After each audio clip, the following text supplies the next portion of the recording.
I mean, oh well, we're live anyway, guys. We're live anyway. Well, they only see you twice a year, so that's a major income source for them. It's a big jump. Yeah, I bet they can't wait when you walk through the door. Yeah. Oh, quick, great. He's turned up. Yeah, celebrate, get the champagne out. He's here. I have been to a barber's in bloody well 40 years, probably. You never noticed. Saved a lot of money. Just think how much more comics I could have bought if I hadn't bothered with shaving for 50 years. I could have saved even more comics. Dear. Well, at Darren's rate, you'd have saved 20 quid a year. Yeah. I only go about twice a year. That's what he just said. I go for a grey man through some of the months. So winter's a good time to have long hair because it keeps your head warm. We've got some trades there. This room's a bit of a mess, to be honest. My stereo, like normal sugar. That's where I have like these boxes, but can't even see them over there in the corner. They're normally piled up like 8 high. But I'm going through at the moment, trying to get through find my Cover Slingers comics. Is that what the walls are like? They've been stuck to the wall. Sorry? So the car has been stuck to the wall. That's why it's a different colour. You said they're normally 8 high. No, there was some brother was decorating here one time years ago, bloody well, 30 years ago probably, before we moved out, and he put this like polystyrene kind of wall kind of insulator or something on, and that's all. There's all the holes, it's all just been scraped off as I've moved boxes in and out, kind of thing. So that's all that is. There's all me records, vinyl and stuff. Anyone got anything new to show off? I've got some more interesting items, but then we're back to the DC box. Lady Braven. Back you, Mark and Terry. I bought my little box of DC Comics Presents. I was going to show that series, but I've got one. You show the other one stuff. Fate.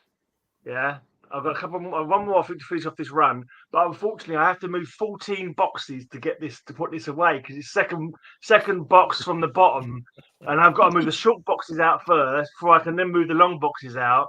So I'll be putting that away at some point while you guys chat. Hey, well, man. in my Marvel room, Ray, I've got 95 long boxes.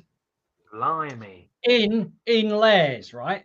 Bottom layer, middle layer, top layer. So when someone puts an order in, always it's on the bottom boxes. So I have to pick up and move 66 or so boxes and then put them back again every 3 days. And that's just the Marvel room. That's just the Marvel room. There's another room with another 90 odd boxes in. So actually it's a lot more than that. Yeah, you're a bit cleverer than that because you keep the ones that sell more on the top.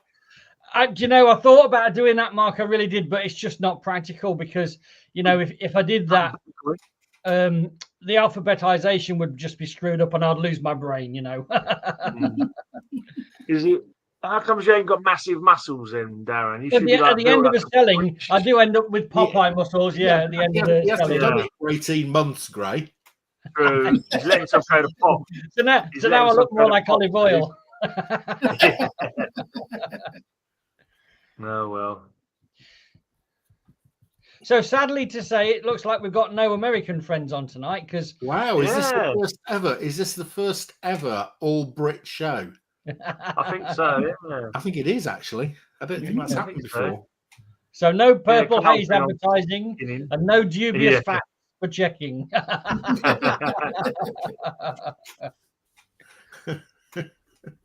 Oh well. Oh, I don't know. Terry's been checking up on me and checking my facts. So I've been truth adjacent a couple of times recently.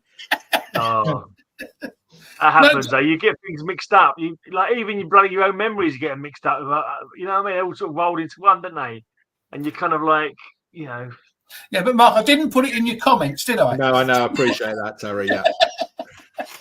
So sometimes I swear I've done something or X or a story was like this, and then you go to read it again and go, no, it wasn't like that at all. I completely misremembered it.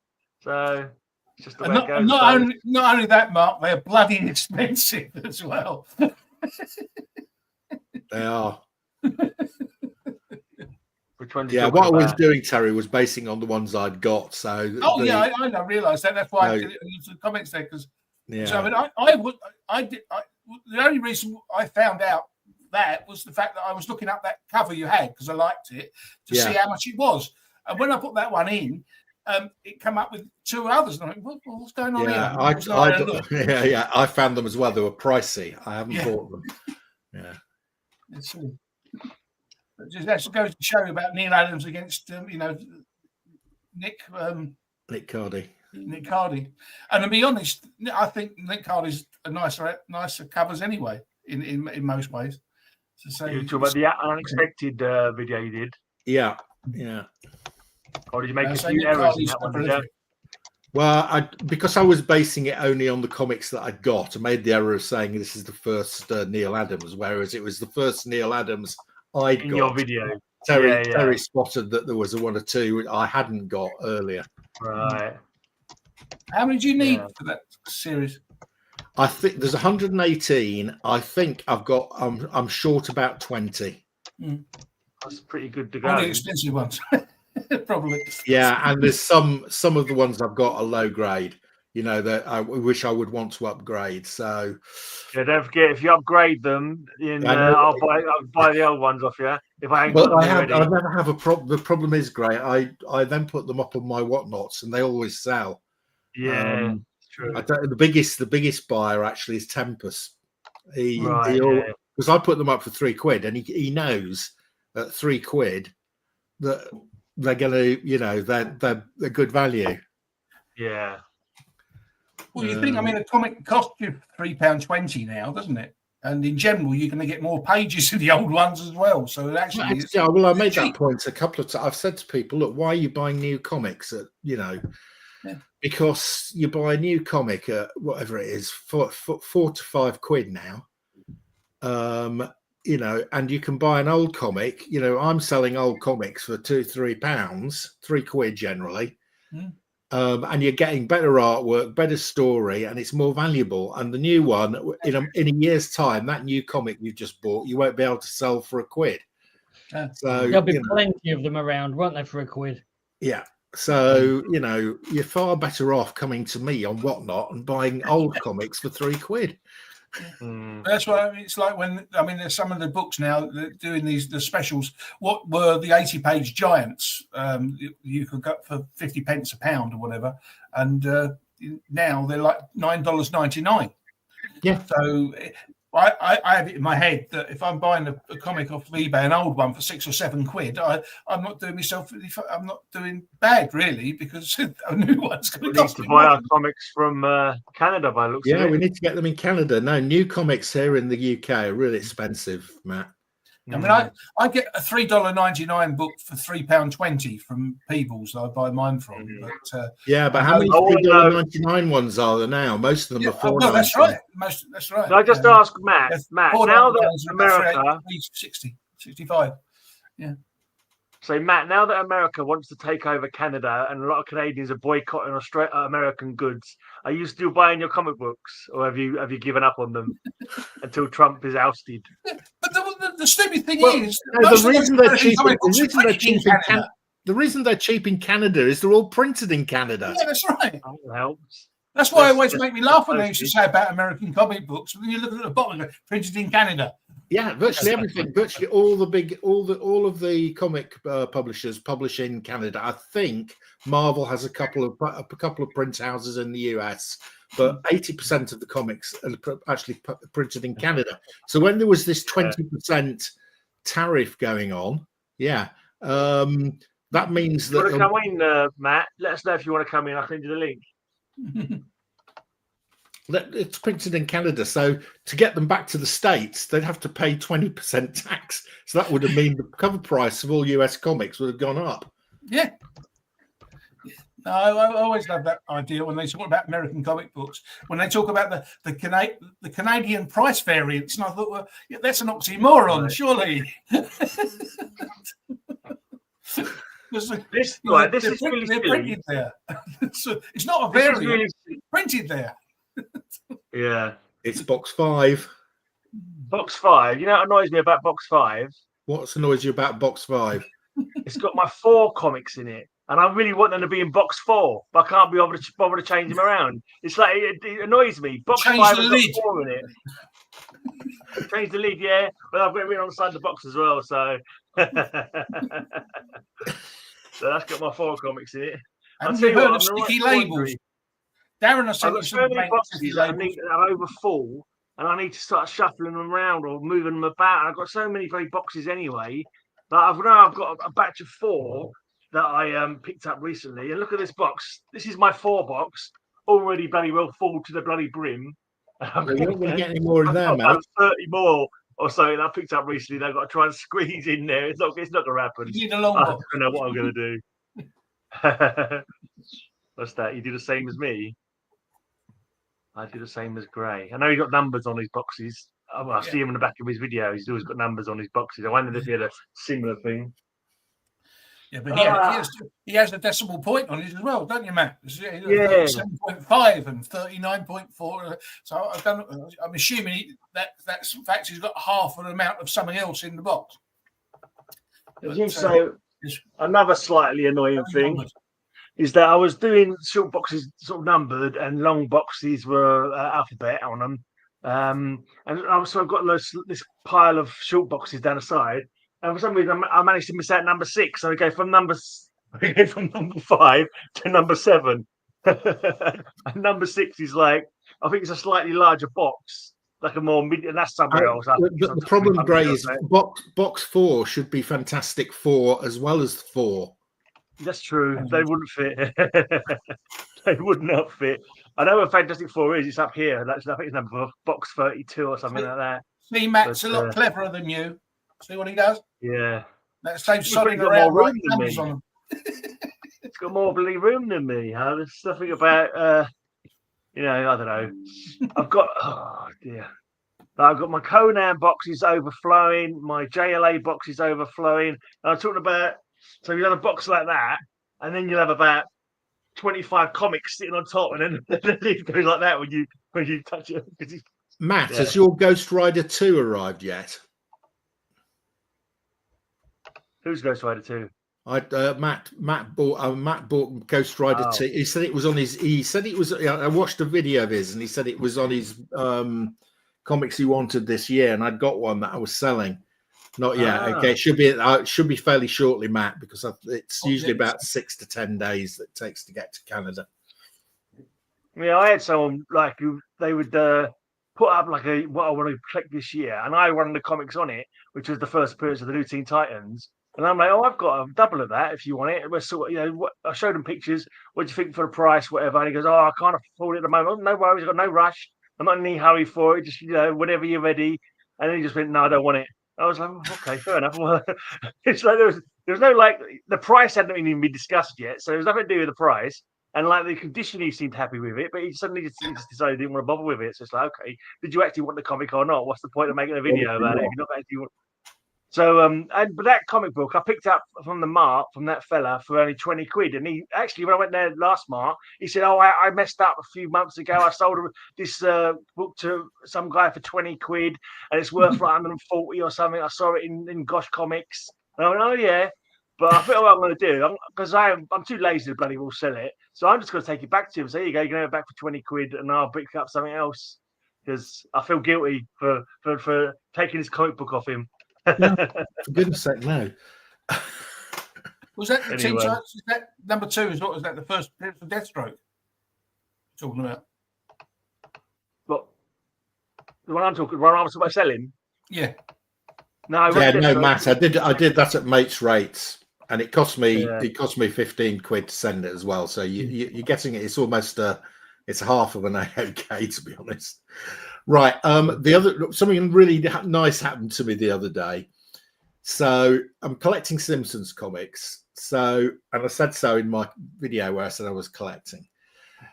And I went onto eBay. I actually saw a guy who was selling a Simpsons comic on Whatnot. And I looked at it, and I always check up when I see he was selling it for a tenner, and I thought, what is it on eBay? And I looked at it on eBay, and there was a copy of same thing on eBay for about £6-7. So well, we're not paying 10 quid on whatnot. I'll buy the eBay one for £6. So I ordered it, and then the next day I get a message doing a cancellation, and I thought, oh, that's annoying. But then I got a message from the guy, and he said, "Hi, Mark. I watch your videos. I thought this might be you buying this because I know you're collecting The Simpsons. So I'm going to send it to you free with a couple of other freebies." Nice. That's really nice. So yeah, he sent me the one that I ordered for about £6, and he sent me another one worth it was Simpsons 200 variant cover, and a little mini one as well, all free. Well, I hope you're going to give him plenty of negative feedback for cancelling your order.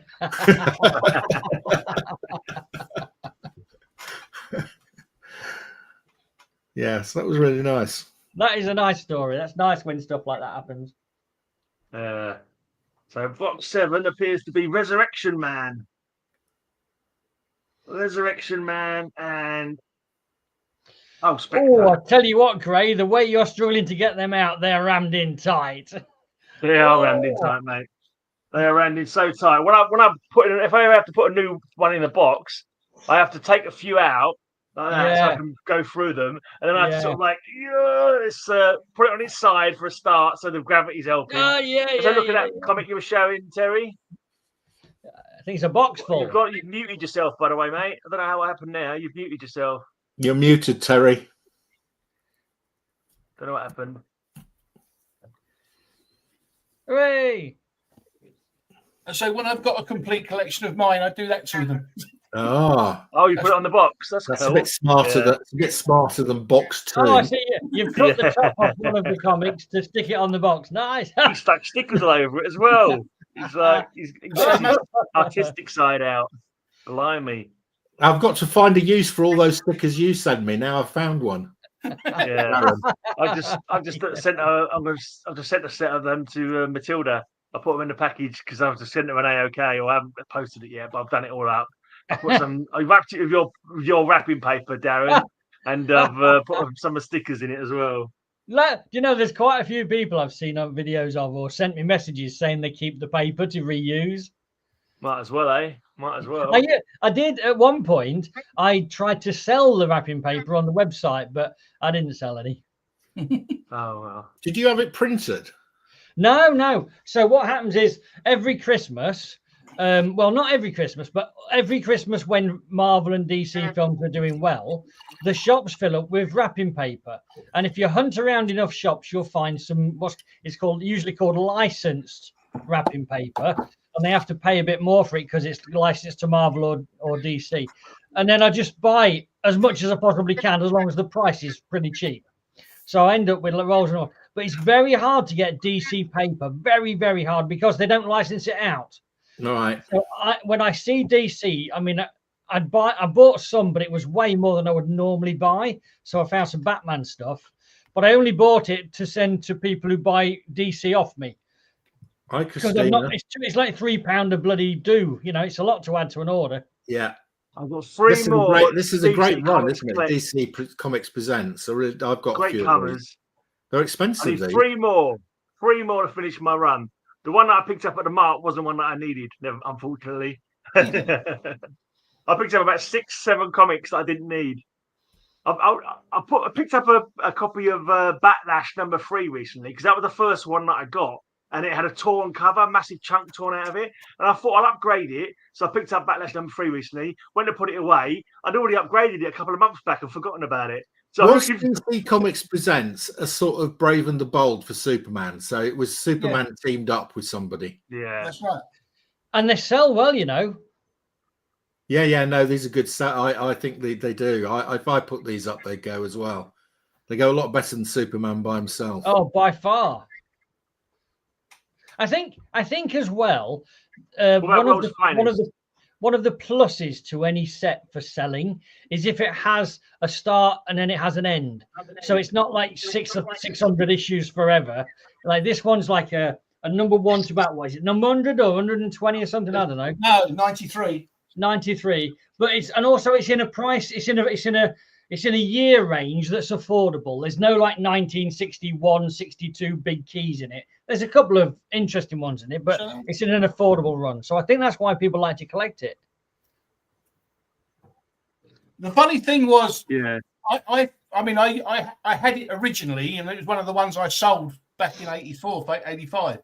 But I was down in Cornwall a few years ago, and there was a guy. I went into a comic shop, and there was a guy there, or comic shop owner there, and they was having a promotion on a lot of their books, and they had all of these DC Presents at £1 each, and there was about 40.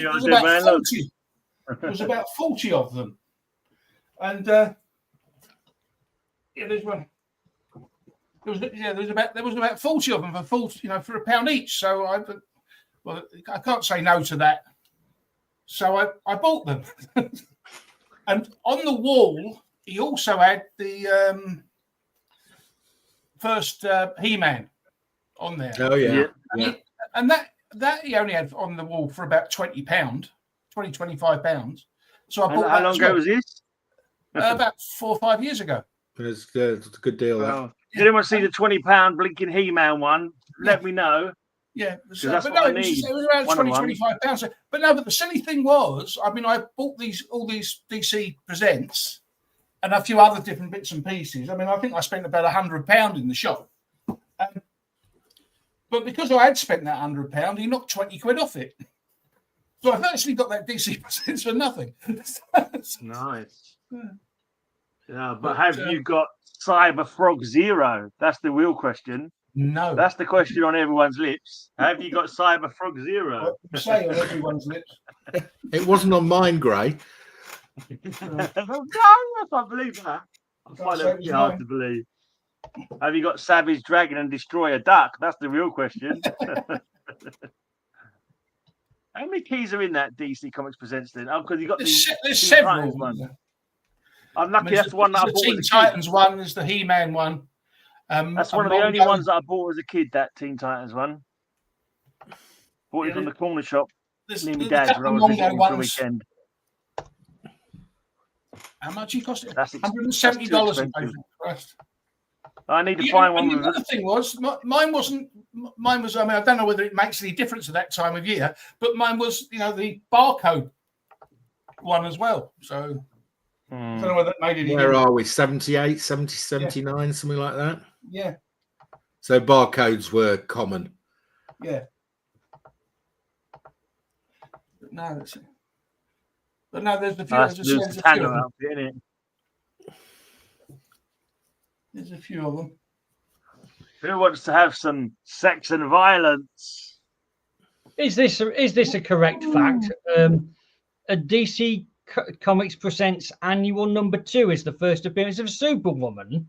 Yeah, yeah. Really? Yeah. No, it's an alternate world It's a Superwoman from a different world, so she's not like a major character. She's not a Supergirl or you're not thinking. It's like an alternate world Supergirl. It's like I think it's like on that world all the men characters are women, all the women characters are men. I think if that's the one I'm thinking of. Yeah.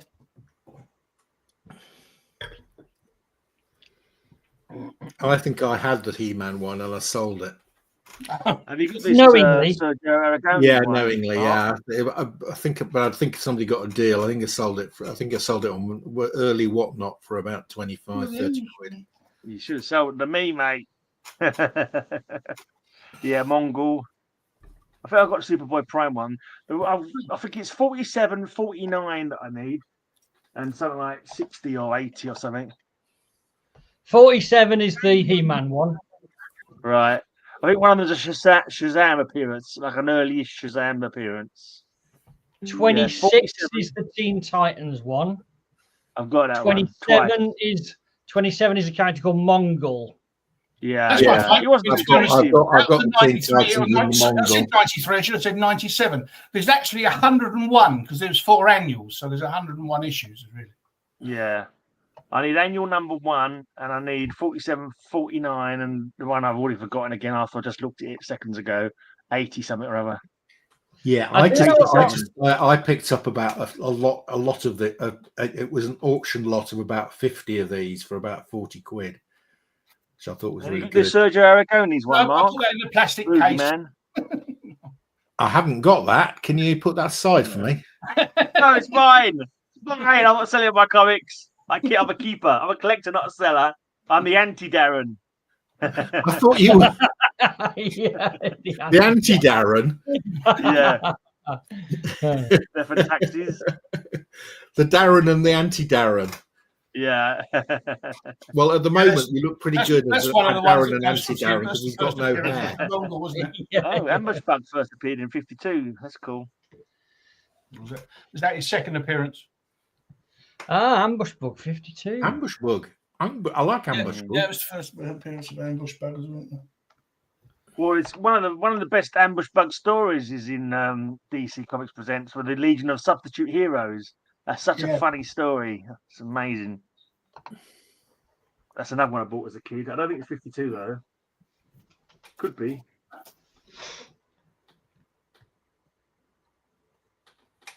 I don't understand where all the annuals have gone.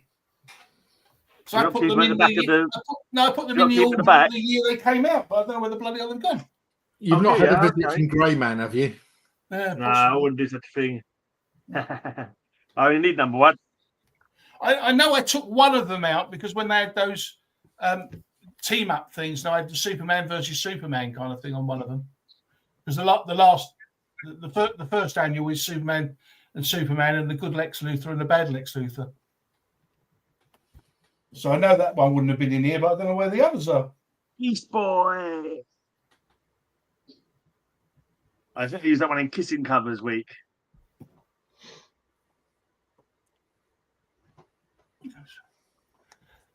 I have to go diving. Yeah, most of those are Jose Luis Dominguez, aren't they? Yeah. Butler and Dick Gordano. Darno. I say Darno. Yeah, Darno. Mark says Dino. No, he says Darno as well. He says Dino. I heard him. Who? Dino De Laurentiis. Yeah. It's an A, you know, and is it not Darno? I'm sure it's Darno, but anyway, who cares? Yeah, that's why it's a bit of a key because Black Adam, the Black Adam film, so it's not so easy to get hold of. Captain Marvel. That is a good one. I think it's gone down now, though. I'm sure it's gone way down. Yeah, it's dropped. Yeah, loads because The Rock is no longer part of the DC team, is he? I like that film. I think I mentioned it before. I watched it. I liked it as well. I thought it was all right. I like the Atom. Yeah, I thought it was pretty decent. Quite a good action and so forth. But I thought it was all right. Who remembers Primal Force? Nobody? Okay. Have you read it, Gray? Have I read it? Yeah. Yeah, of course. Yeah, he reads all his comics. He's an anti-Darren. I quite liked it. It was pretty cool. It was like, to my mind, it was like a precursor of a nice Joker Shadow Pact. So it's like this one will sort of come first. Revamp of Wonder Woman in that one and the Joker magic characters in it as well. And then you had Shadow Pact, and then you had Justice League Dark. So this is a precursor to Justice League Dark, as far as I'm concerned. You've got a Golem, you got Black Condor, you've got Claw, Superman and the Unknown Soldier. That's a strange team up. Yeah. Yeah. You probably got back in time or something.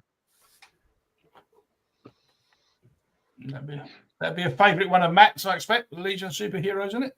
Yeah, that's a nice one.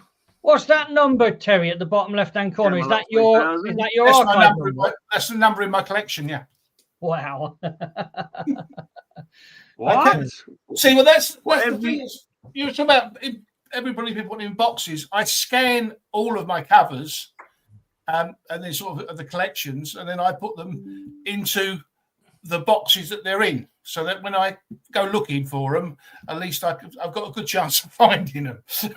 Especially when I'm selling a few, on the bottom of my eBay, on my eBay page. Kyle is watching Labyrinth.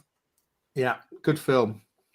Yeah, on the bottom of my eBay page, I always put box number whatever it is, so that I know I can go search for them. If you ever want a part-time job, Terry, you can come and organise my comics for me. No, he's going to come and work at Splat Comics first before he does that. Yeah, one of the things I love cataloging. I don't know what I'm always puzzling with, and always does my head in when I'm trying to sell a comic, and I've got more than one issue in the same grade. So my shop really is set up to only really show one comic per product. Yeah. So therefore, if I've got like 4 copies in the same grade, someone is buying blind, and I don't like that. So because I want people to see the photo of the actual comic that they're buying. So I'm toying with a couple of ideas in my head, one of which is to put like just a colored sticker on multiple copies and call it the red one, the yellow one, the white one, the whatever one, and then actually have them as separate photos.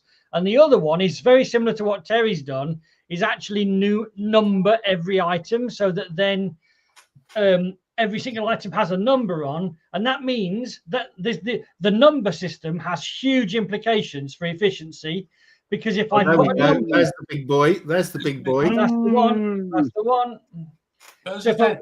I basically got it for nothing, because as I said, I'm sure it was about 25 pound. He had it on the wall, which really surprised me, because I didn't really know too much, but even I knew that this one was worth a lot more than that. And then he knocked 20 quid off the order anyway. So I basically got it for and it looks in great condition as well. It's a lovely condition. There's no markings on it that I can see. You know what they call it on the spine. There's no ticks on the spine that I can see. No, it's an excellent copy, and it's a 60 cents copy as well, because quite often you see it was the 25 pence ones, isn't it? Yeah. So it's an American. I'm just going to dig out my He-Man model and say, "Give me back that comic," but I can't bother to get it out for a stupid joke. We just to say to Kyle, she had a good day today. Thank you for asking, mate. But she's been a pain in the ass for a bit. See you, Matt. See you later. Anyway, just to finish what I was saying, the implications, if I could do a numerical system, I would never have to alphabetically sort the comics again, because they're already in the order that you process them. I'd never have to name a photograph again, which I outsource and pay for. And those 2 items would save such an enormous amount of time. Oh, there we go. I've got that one. I've had loads of that one. How would that's the other one, 49 that I need, yeah. My pile, please. Gray, do you need a copy of that? Yeah, I do that. Yeah, 47. Yeah, I've got a spare one of those. I'll bring it. I'm not sure when I'll next be at the London Comic Mart, but I'll put one aside for you. Cool, cheers. That's a different one. Is that Superman and Clark Kent? It's not an unusual team up in the old Supermans and Actions, though, is it? Yeah, I have got something to show you, Kyle. When there's a gap, I'll do it. So Billy D now. Go back to the DC Comics Presents afterwards, because Carl's got to go back after the kids again in a minute. So we're just. Okay. Well, it's just something that I stumbled across while grading and processing stuff, and so I want to ask you guys. My camera's gone blurry. Thank you, camera. So I want to ask you, when it comes to price pence variants, do you guys know, without looking it up? And Kyle, please take part in the chat if you can as well. What is the highest value pence variant? So like 6p, 7p, 8p, 9p. What's the highest value pence variant? Right. It's not that high, because it only went on, didn't it, till the end of I think something like 50p. 50p? I don't think it's much higher than that. You've actually gone too high? Okay. 35p. Just a touch under. So the highest. Darren, what do you mean by variance, though? Do you mean, because they had the thing like these ones have got the American price, the Canadian price, and the UK price. No, I mean just the UK price on its own. UK price on its own is the definition of a UK variant. Yeah. Yeah. The ones that have all the prices on are just multi-priced. Yes. So the highest value price I stumbled across was 40p. Yeah. Yeah. The giant size. But it came straight away after the issue before it was 20p. And the issue after it was 20p. Or I might be making some of this up. Was it Well, maybe it changed page count. It was a bigger book. It was exactly that. And so for that reason, while the highest price is 40p, I reckon that it could, and I don't know this for a fact, I'm trying to find out the answer. And this is Marvel, not DC. But I'm trying to find out if it's the only Marvel comic with a 40p price variant. Well, yeah, these are really interesting. It's like back in the there was also, I think there's a unique price point at 1 shilling and 6pence, and the only comics I think at 1 shilling and 6pence were the annuals from a certain year. I can't remember what it was. I think it was something like 67 or 68, and the annuals were 1 shilling and 6pence, and I think they're the only ones that were ever 1 shilling and 6pence. Yes. And I also remember there was in the DC world, there was a 7.5p, and it was the only one, is the only one comic has ever been priced 7.5p in the DC world. So here's my question anyway. Here's my question. I'm assuming that there's only one 40p Marvel price variant. What is it? And I'll give you a clue. It was in about 1981, I think. Well, Kyle is saying fantastic. Kyle is straight in with the answer, and there it is. Oh, see, that was before you even asked the question, mate. How did you know that, Kyle? She's clever. Kyle, that was very good. There's no adjacency there. You knew that one. I think I've got that somewhere. Yeah, but have you got it? Randomly stumbled across it, and because of all our talk that we do about variants, immediately that shot out at me. So that was the thing for Kyle. The last one really for Kyle is I found another one of these. Was that both covers? Was that another one of these blue white page ones? Yeah, I've got that, True Brit. That was written by John Cleese, wasn't it? Yeah. It was. Oh, there was one more for Kyle. Right, what is, and Kyle will get it straight away. So really, before Kyle has a chance to answer, what's unusual about this comic other than the fact that it's printed sideways?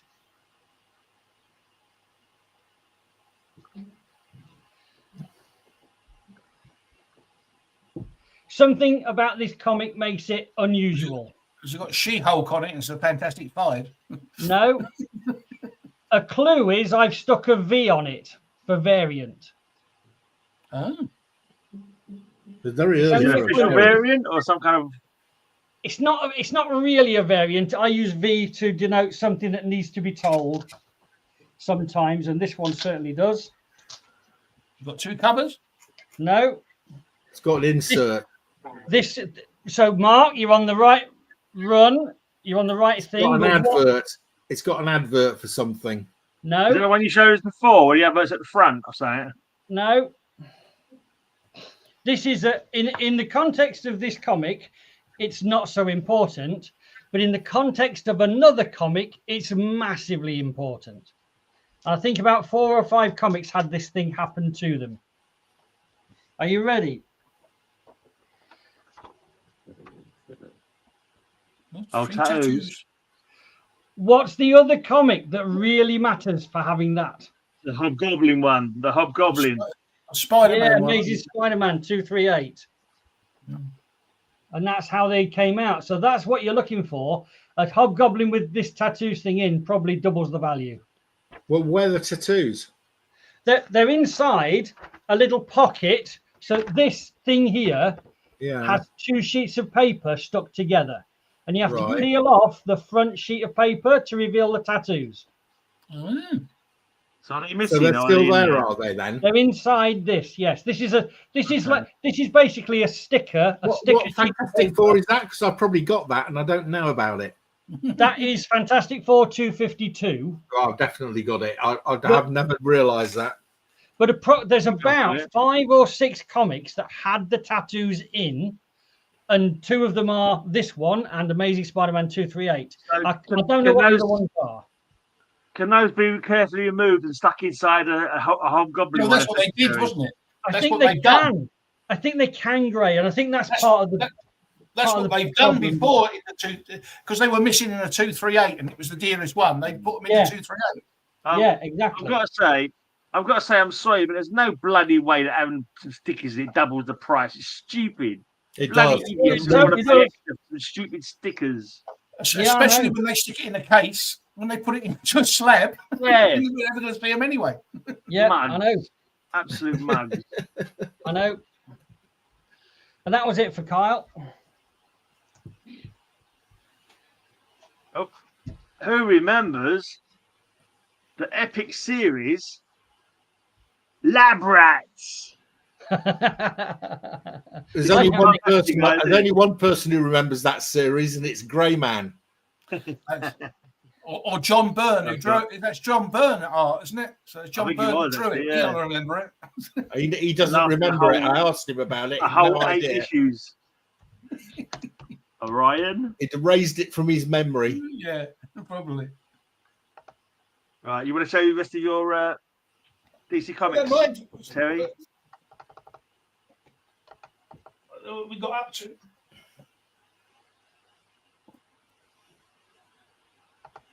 Doom Patrol? Negative Woman, innit? Oh, Doom Patrol, yeah. Mark, I like this one. Oh, I do like that one. The Superman and the House of Mystery, is it? Yeah. Ooh, very nice. I haven't got that one.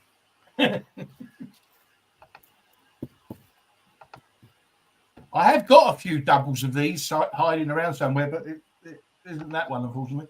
Oh, that's a shame. I will have to dig those out. They're in a loft somewhere. I do buy these. If I see them at an auction, people don't buy them, and you can generally pick them up for See that, Carl? for £52 each. Yeah. Apart from the expensive ones, they never got the expensive ones in it. No.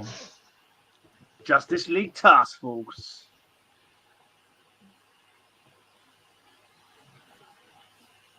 I can see you're impressed. Are you playing top trumps, Gray? Are you trying to top trump Terry's comic? I'll play my Justice League Task Force against your DC Comics Presents. First Creeper. The Creeper wins that one. Yeah, that was top trumps. Creeper win. Carriages don't hear of these days. It's like rapid fire cover slingers. We can call it rapid fire cover slingers. We would just pick out a random comic and we automatically decide between ourselves which one's the nicest one. You've got Gil Kane to the One of my earliest comics, DC Comics Presents, was the one with Santa Claus. Is the one in fact, that's the best. That is the funniest story ever. That one. That is such a funny story. Was Keith Giffen, isn't it? I assume. That's Keith Giffen art, so I'm assuming it's Keith Giffen wrote it as well. Yeah, I believe so. Yeah, it's hilarious. Here's the annual. Here's the annual. So number one must be in the other box because, as I said, that was the one I took out to show on that other show thing. So yeah, that's Superman and Superwoman, isn't it? The first appearance of Superwoman. Yeah, this is about the worst one I've got actually because it's got one of those ones that the bloody sticker was on it and it'd been taken off, but it's still got the glue there. The later Creeper run. If I try to take the glue off, I'll probably take all the colour off the cover at the same time. Now, do you know if you've got any more of the original Creeper running in your many boxes? Oh, I don't know, mate. I don't know. I couldn't tell you at this stage.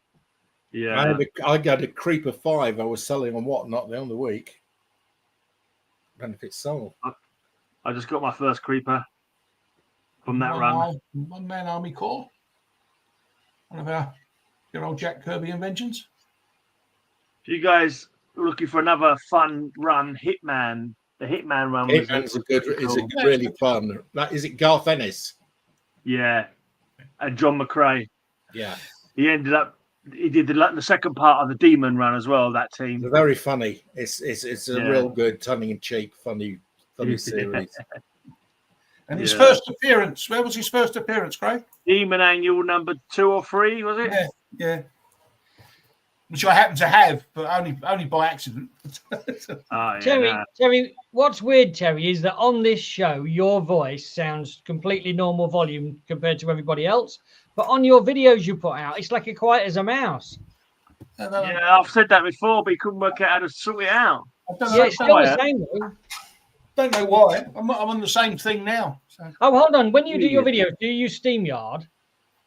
No, I just use. I use this computer. Yeah, it's obviously the settings. It's obviously through the settings. And then I send it through YouTube. Maybe. But I mean, I don't touch any of the settings when I'm talking to you.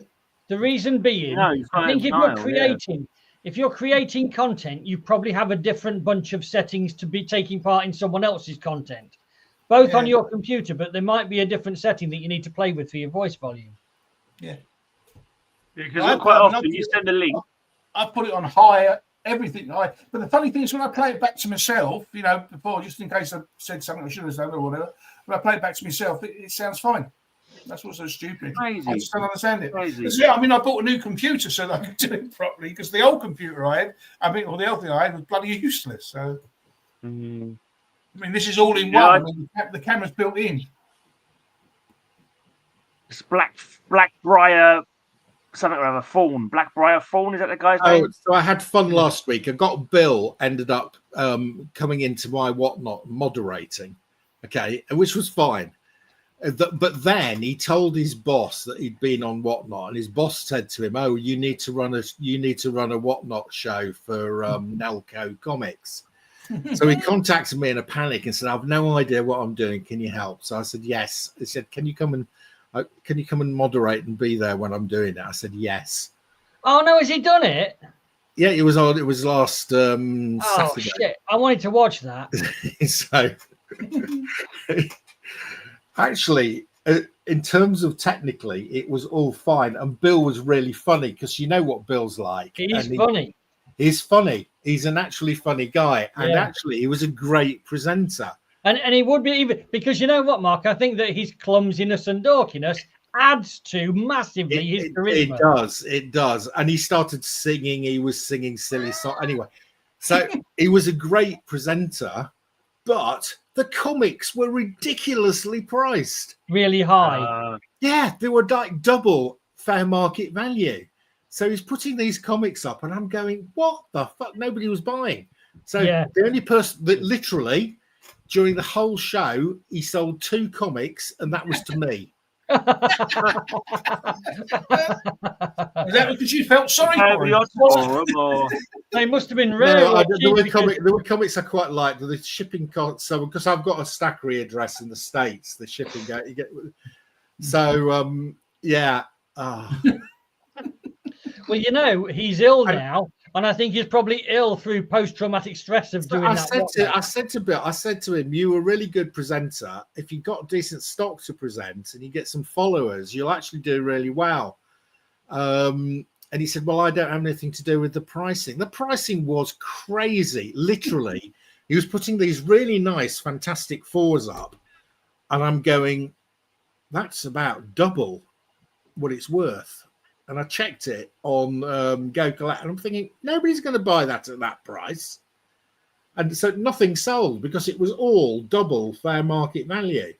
Is that what the prices go for? They sell them in the shop, are they? Yeah, I'm surprised they sell anything in the shop as well. Well, I think that I've talked about, like, who do you want to sell to in the past, about there's a bunch of the internet savvy people tend to do a lot of shopping around because it's right there at your fingertips. So that's your whatnot crowd. If people who are not internet savvy, who go to physical shops, they don't shop around. If they see it, they buy it because they know that they might not see it. Yeah, maybe. They visit shops. They get the worst prices. They get exactly. Yeah, but if you want to go on to whatnot and start selling on whatnot, you can't do that. No. I think whatnot people want bargains anyway. Yeah, they do. Yeah. So if you're going to start selling on there, you've got to do your research. They want it under FMV. Yeah, they do. Yeah. Which is why, so that's what I can do that. So that's exactly what I do. I sold 800 quid last weekend. Wow. I'm probably made 50% 50% profit on it because I know. So when I went to the London Comic Mart with Gray a couple of weeks ago, I bought a stack of comics and I said to Gray, I can sell these on Whatnot at twice what I've paid for them. Yeah, they all went in the first show at Yeah. twice what I'd paid for them at the London Comic Mart. Yeah. Because I know my audience. Yeah. There was a guy next to us selling Daredevils at £2 or £3 for, and I knew I could flog those easy at double the price. And what else was there? Was something else he was selling. There was another thing, and it was just, I knew I'd be able to sell it for twice the price he was selling them at. Yeah. Because you just know your market. They all went. Knowing your audience on any internet basis is so important. Is that the one that you said was the last Kirby art for DC? I think that one you just showed, Terry. I think Mike was saying earlier. It probably was, I should think. Matt, sorry, who said earlier on. That's the last. Yeah. Number 80 something, 86. I think you said the last Kirby art. August 85. Probably was. Yeah, is it number 86? It's not his best cover. Well, I think that it was a good thing it was his last one, really. Otherwise, he might have started getting into Frank Robbins' territory. Nobody likes that. Is that 87? No, this is 85. Oh, okay, 85. I'm waiting for 87 because I know I need that one. So I want to see what it is. So Terry, what have you got any kids who are going to inherit these? Well, no, that's the thing. I've got step grandson and a step granddaughter, but none of that. Well, the son is a little tiny bit interested, but I mean, but I'm talking about like 1% possibly interested. Yeah. And I mean, he wouldn't have anywhere to put them anyway, because I mean, the house they live in, sort of thing. There's like a family of 5. They wouldn't have anywhere to put them anyway. But no, I'll sell them for my funeral. That's what I'm planning on doing. So me and Darren have organised some things. I've already booked Darren to organise my stuff. Yeah. Yes, I'm going to kill you both off so I can get your comics. I'm just waiting to sell you all of mine so that I'll get your money and then I'll kill you off and get your comics. It will make a good plot for a murder. If only Agatha Christie was still writing. But no, what would be the title of it? Oh, come on, Gray! You're the king of making up titles. I was planning. I was planning on sort of like getting rid of a fair few, like a half of them, maybe 10, 11,000 of them, and keeping Batman, Superman, Action. What was it? Batman, Superman, Action, Detective, Supergirl, or the Supergirl runs anyway, and a few other odds and sods, bits and pieces, and then the rest of them gone. So that then I can concentrate on completing things like the Daredevil. Yeah, but Terry, this relies on you knowing your date of your demise. Yeah. I know when you're both going to die. I've got it. 86, you said.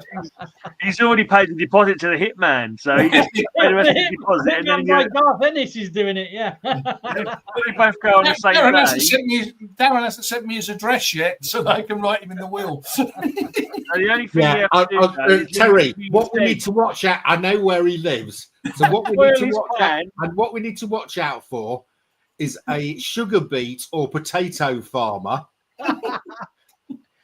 randomly coming to visit us, because he'll have employed a local cheap rate, knowing Darren. Foil his murderous plot by leaving them all to me instead, guys. It's your best insurance. If you leave them to me instead, Darren won't have any ability to pop you off. So I did a strange trade over the weekend. So I was doing my Whatnot show, and a guy he bought a lot of comics from me. He's a good customer, And he said to me, he said sort of tongue in cheek, he said, "Will you swap a Death Star for your Fantastic Four 49, plus a couple of others?" And I said, "Well, my son actually collects Lego, and actually that day I had been watching an auction, and a Death Star, Lego Death Star, had sold for £1,000." Cool. So I said, "Okay." So I said, "Actually, I might be interested." So then we got into a dialogue, and I said, "Send me photos." So he wanted my. Do you remember that I picked up? I managed to find a 49. A Fantastic 49 at £5, which I then got slabbed, and it came back at 40. So I've got it at about 350 quid. Plus, I've got an ASM 100 that I got about 300 quid. So, Mark, sorry, interrupting you. You shouldn't keep on about all these bargains you get, because your stack is going to get a lot dearer. So yeah, well, okay, sorry. So so it goes to about 650. He said, "I'll do those two for the Death Star." So I said, "Well, send me photos." So sent me photos. It's still in its box, sealed. And I said to my son, "What? Have a look at this. What do you reckon?" Because Angus collects Lego, and he said, "Oh, thank God, because I thought he was going to make it." Well, I did give him that option. And he said, "I haven't got enough room." So, so I've had a look at this. I think it would sell for more than 650. I think I've got a couple of toy auction rooms that are really good. And as I said, I saw one of these sell for 1,000 last week.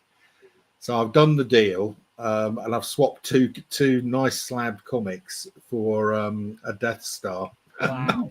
Wow! You should have word with Tempest. He's the one who's a toy expert that we know. He's a what expert?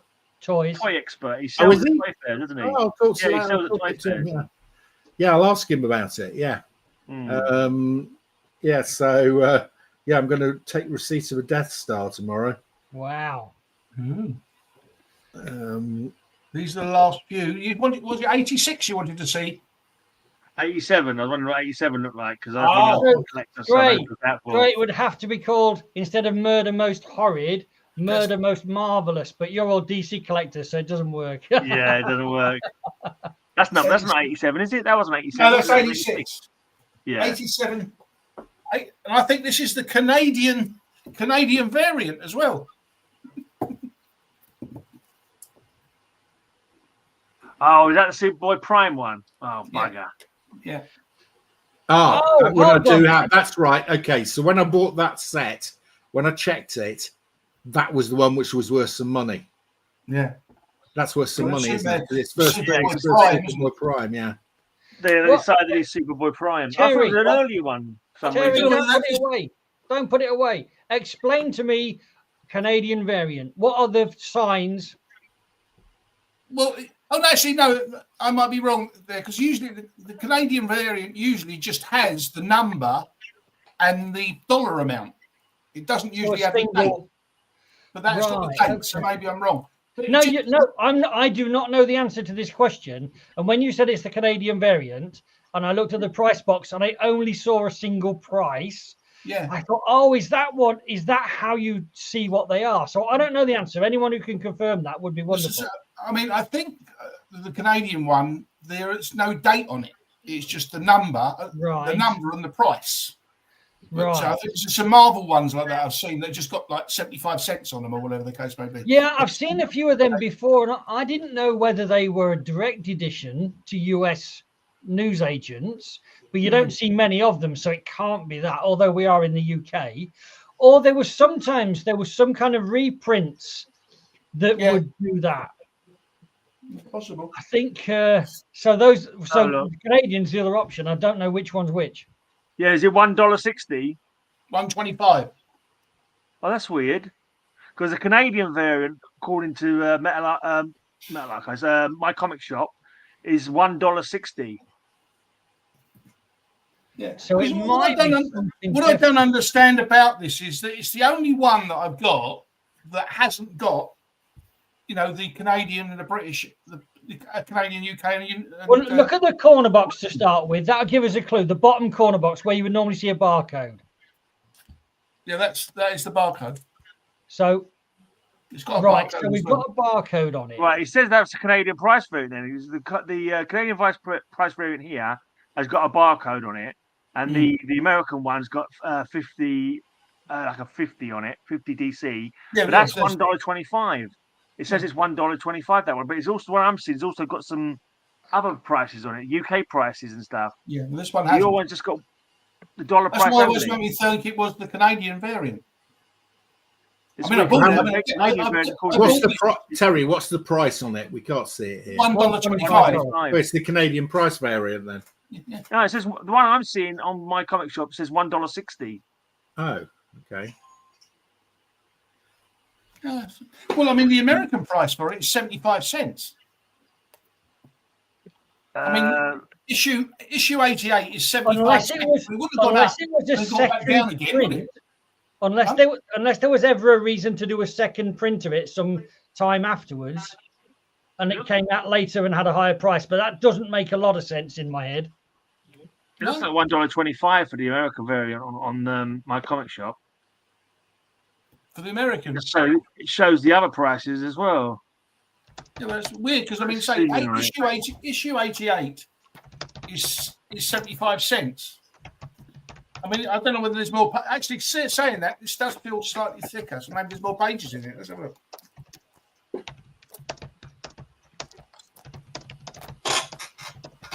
It's not like a Mark Jewelers. Yeah, the ones on my comic shop, it's $1.25, but it's also got the Canadian price on it and the UK price. And it could be New Zealand, not too sure. Well, this, but the Canadian one on my comic talking about books being printed in Canada. This one was printed in the USA. But, Silver Knight. Oh no, sorry, that's an old thing. What issue number was that? 87. 87. There's nothing special in the indices. I mean, it doesn't say it's like a second print or anything like that.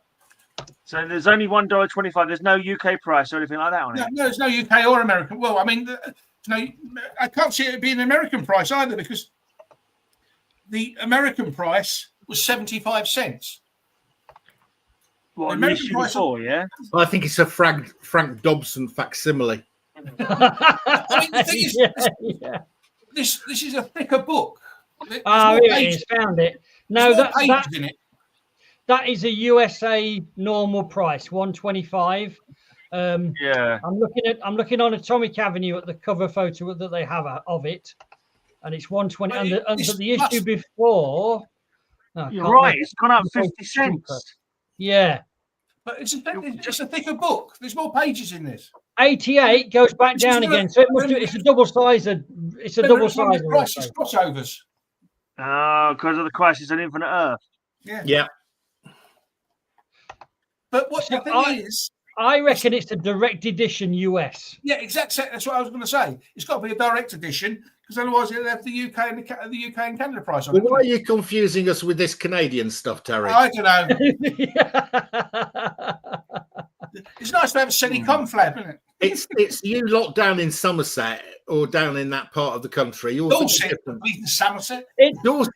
That's where it was like Kyle was I'm back a in the Londoner. room with us. I'm a Londoner originally. 40 pages, that one. Yeah. No, but once you go down that part of the world, you get infected. Well, yeah, you're right. So many things are said in jest, eh? I've got a few comics to show.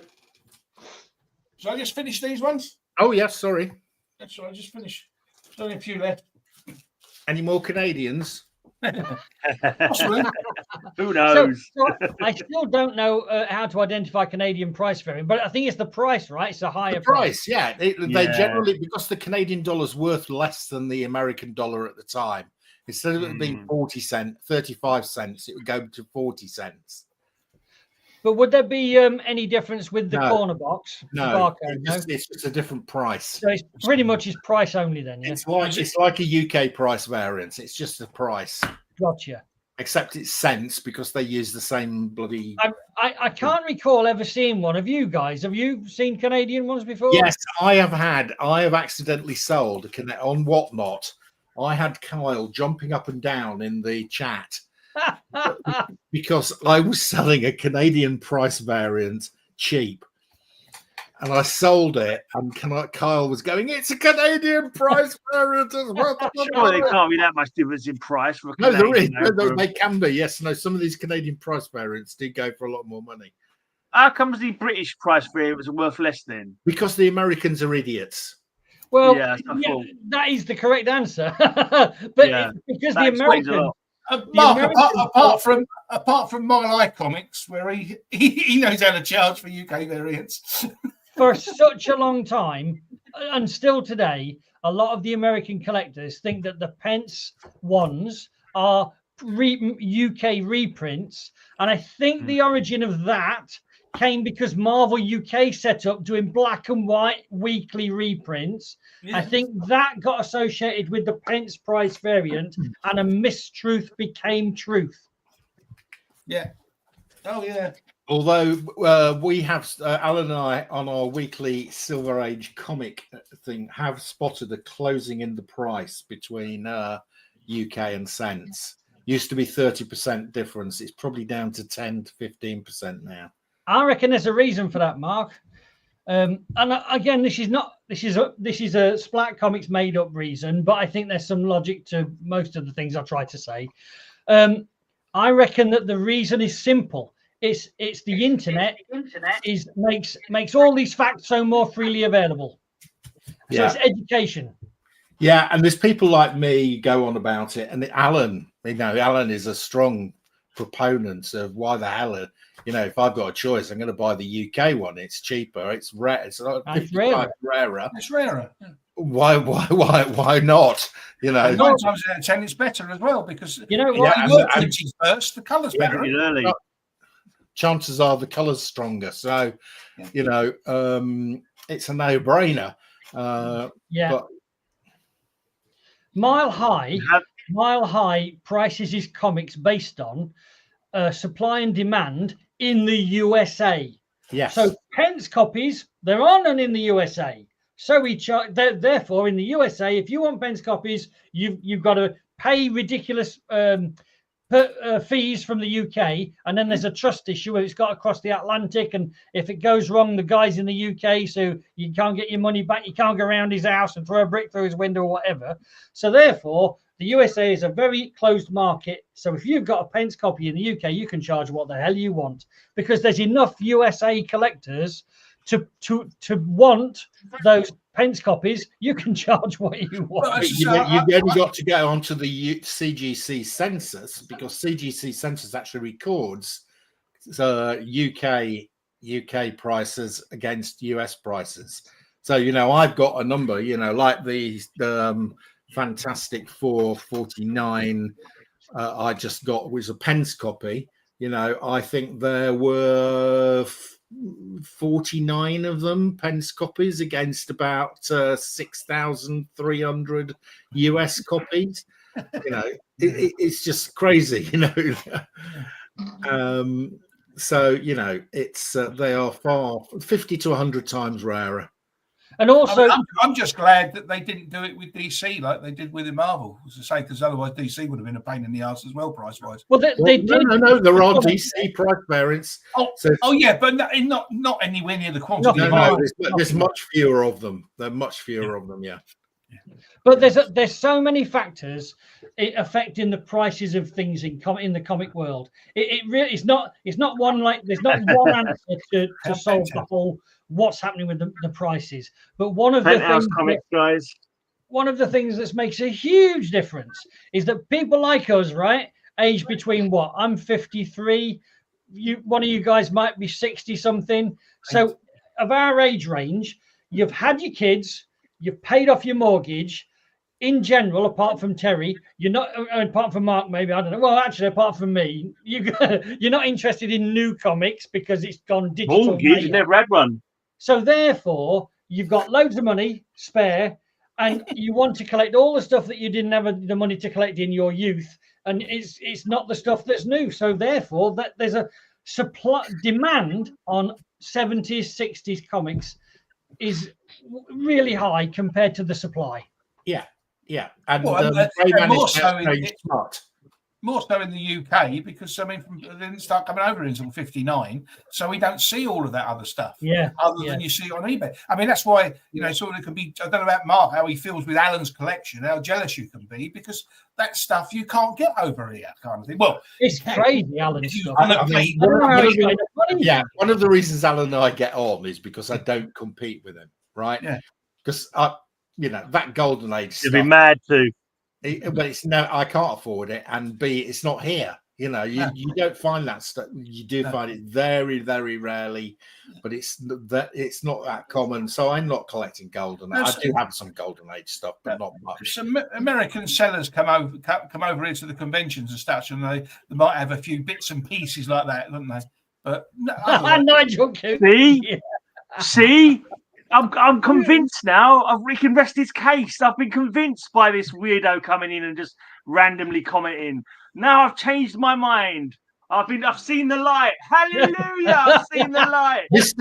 Mr. Coots is a Sticky Goose fan. Okay, but to be fair to him, Mr. Coots does engage in conversation. He will have a conversation. So I have had conversations with Mr. Coots. Yeah. So he's not completely irredeemable, but he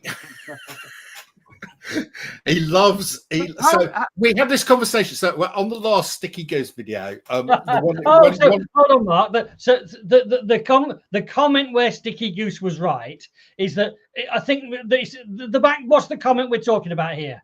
It's all about money, basically. Yeah. So Sticky Goose said. The only reason for collecting comics is money, right? Yeah. So I did a video that said, well, actually, I think there are a lot of reasons for collecting comics, and I think it varies by individual. So I said money is one. For me, actually, it's about 50%. But for other people, Greyman, I don't think he collects for money. I've got comics you gave me to sell, and I've not even got around to doing it. So I spent a fuckload more on comic books than I've ever sold. I said then there's people who collect because they like the art, they like the covers. Yeah, I don't think Terry's collecting because his collection is going to go to his like me. It's going to go to his grave with him, right? Mm-hmm. There's people that collect because they've got a collecting bug. I've got a collecting bug. I collect other things. I've got a collecting bug. I like to get, I like to get them all. It's like Terry. He's got all DC Comics Presents. He can list all his Supermats. So it's the collecting bug. Then there's people who buy them because they like the stories. Greyman reads all his comics. Stories for me. Stories for you. Nostalgia. A lot of people buy them because they had them when they were kids. Yeah, it's not for money. So I did a video, perfectly respectable, saying, Mr. Goose, you're wrong. There's actually a lot of reasons. Mark, the only trouble with that video was, and not being nasty to you and everything else, was the thumbnail. What you put on in the thumbnail. If you had said, well, he's half right. He's wrong. That's what everybody caught on to. Because the first thing you said was, my money's 50%. I'm going, shit, what you said? And Mr. Coots goes through it, and I explained this to Mr. Coots. Yeah. And then I said, I've decided that this guy is, could be, I think he might be an actor playing out a comedic script because he is so flawed. He is set and if you watch him with Comic Tom, he had the same conversation with Comic Tom, right? And Comic Tom destroyed him, right? Mm-hmm.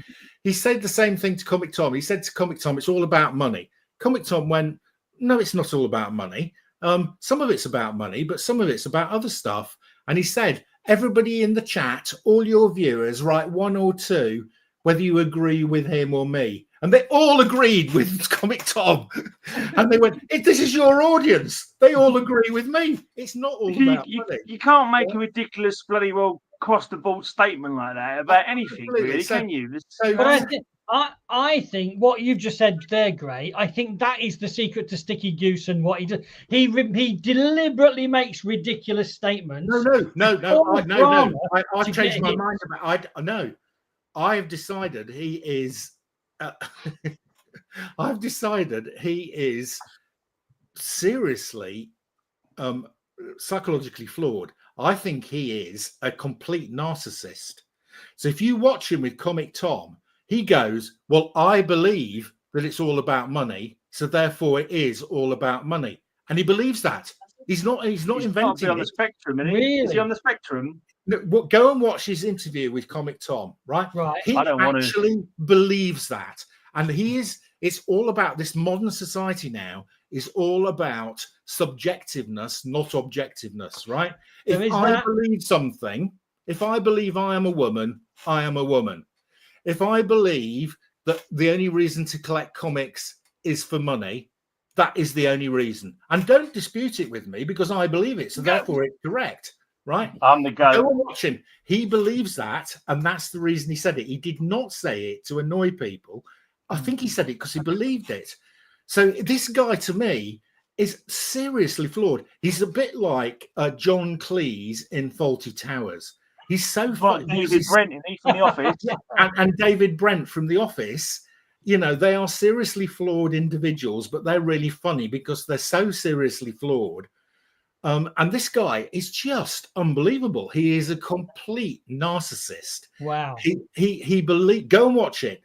I'll watch the Tom one because go and watch his one with Comic Tom. It's all going swimmingly well until Comic Tom says something he doesn't like or he doesn't believe in. And suddenly it's like, right, it's like this. Oh, have you watched any of my videos? I think it's all about money. Well, actually, it isn't all about money. And Comic Tom just kills him. I shall have to watch that. No, I don't. No, John, I don't think that would work. I don't think there's logic in your sentence there. I don't think that you have to sell something that's worth value for nothing to prove it's not worth about money. I think if you're buying and selling comics for money, thumbs up. You're 100% driven by money, and you're doing it for money. That right now, that's me. I have no interest in collecting whatsoever. I am only interested in buying comics cheap and selling them at the maximum price I can get. That's my. Yeah, he is 100% money. I am 100% the sticky goose man, right? In this respect. Yeah. But Gray, for example, has comics of value, and he doesn't even know they're worth anything because he bought them for £1 in low grade, but they might be worth 100. He doesn't care because they're his collection. And you look at him, he just loves. Look, he's curating it all the time. We're on the show now. He has 3 different shows or more going out about comics. He spends every penny he has spare on comics, and he doesn't sell any of it. So he is 100% the opposite of me. He's buying for the love of comics, and that is it. Terry, I think, is more love of comics, but Mark is half and half. So Mark does not have to destroy his wealth to prove a point to a narcissist in America. That would be nuts. That would be nuts. The thing is that with Mark, he buys for his PC. Yes, he does sell them as well. He has to sell so that you can buy other stuff for his PC, which is the same thing as I do. But I mean, I sell. Yeah, this is the issue that Sticky Goose could not get with Comic Tom. Yeah, you can't have somebody who is a seller and a collector, which is what I am. No. I am a trader and I'm a collector. You know, I separate. This is such a stupid outlook. If you sell one comic, it's all about the money. If you sell any comics at all, it's not all about the money, is it? You're still keeping lots of comics. If you think how much money you spend on comics in a lifetime and you eventually get to sell them, you'll be selling them at a loss, won't you? Because most of the comics you bought for £3 or whatever will sell for fucking 20p if you sell them in bulk. So it's nonsense that you can say it's all about the money. I have a wonderful analogy for you about men and women, right? I'm a single guy, so I'm going to say this. It's not about me.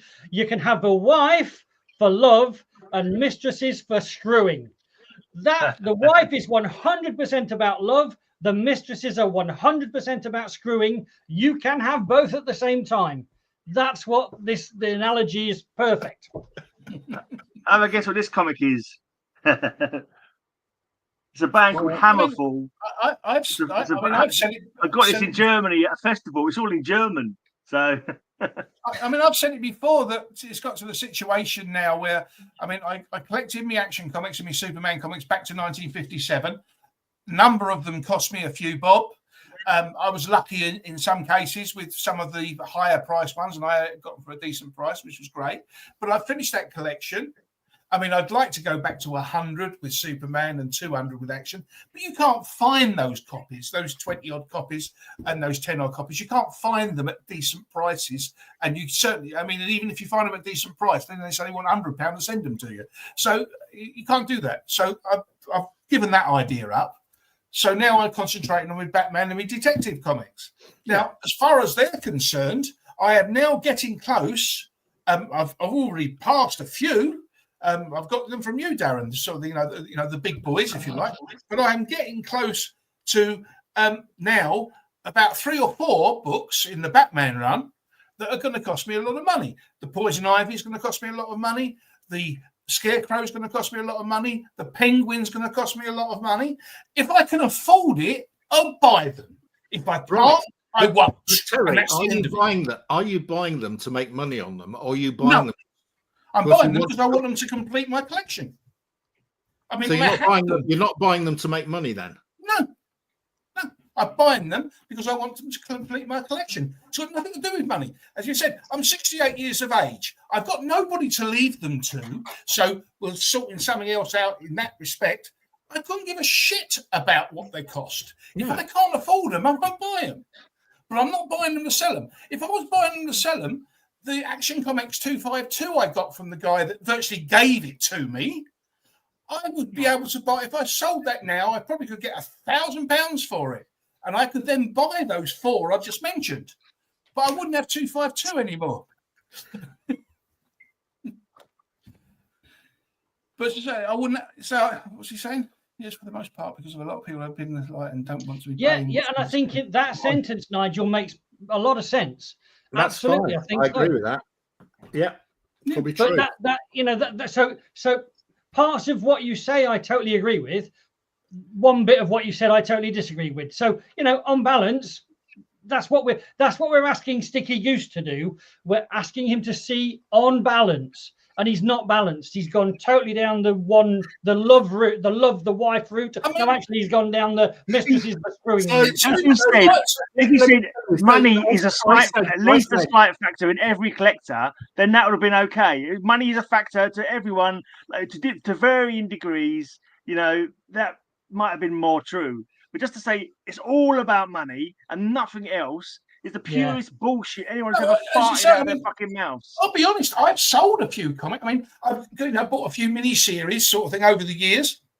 I don't like them. I don't want them in my collection. They're not part of my collection. So I've sold them. Sticky Goose allows you to sell 1 or 2. But so then I said, Sticky Goose is is an extreme narcissist. And Nigel said to me, well, prove it. I said, well, in his last video, he actually said, I'm not the hero you want, but I'm the hero you need.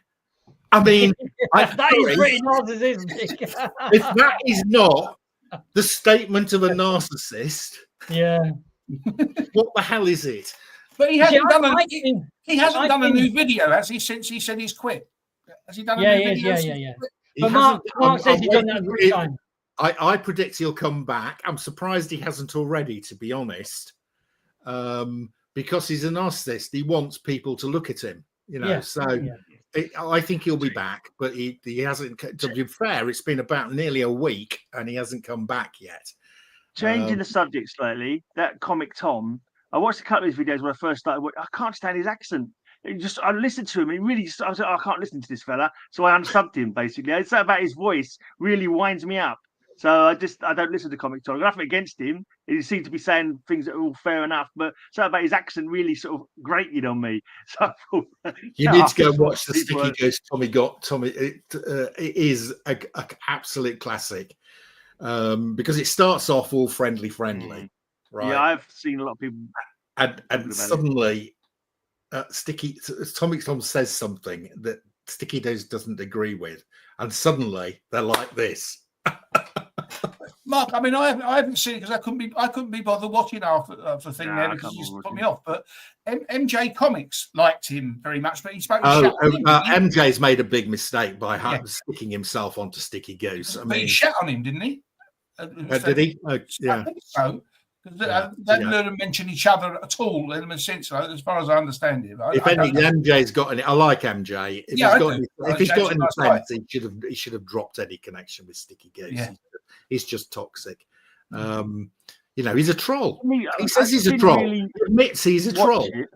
But didn't he MJ said, "I thought we were friends" or so, and he's like, "No." Something like that. That's right. That's what I was thinking. Yeah, that's what I was thinking. I thought we were friends or whatever. No, I'm not your friend or something like that. I don't know. Sticky Goose said something that I didn't like about James, and I sent him James an IG, and he goes, "Oh no, he was only joking." I said, "Was he?" Oh no, guys, I've just thought of something really bad. Sticky Goose is somehow going to watch this video and use that as his excuse to return to YouTube to defend himself.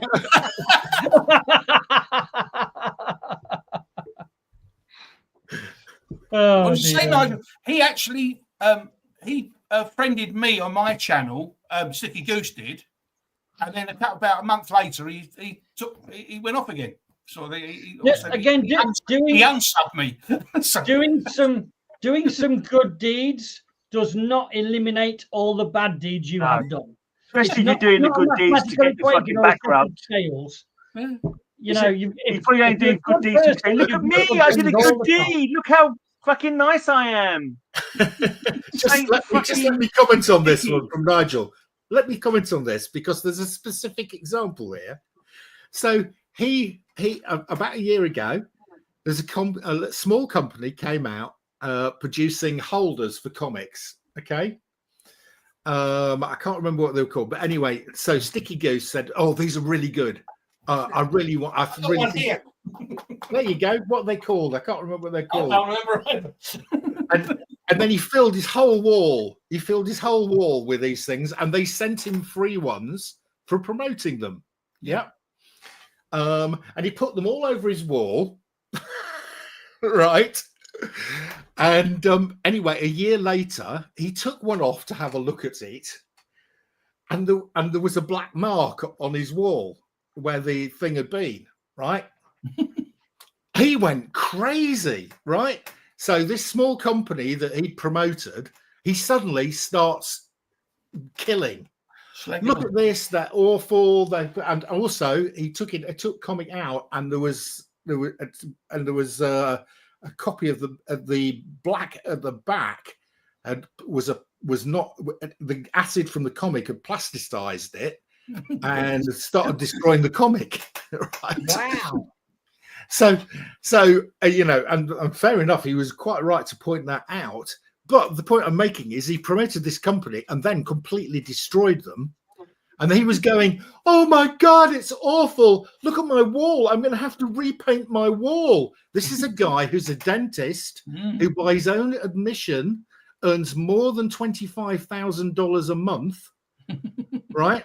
So he's on $250,000 a year. And he's devastated because he's going to have to paint his wall. I wouldn't let him in my mouth.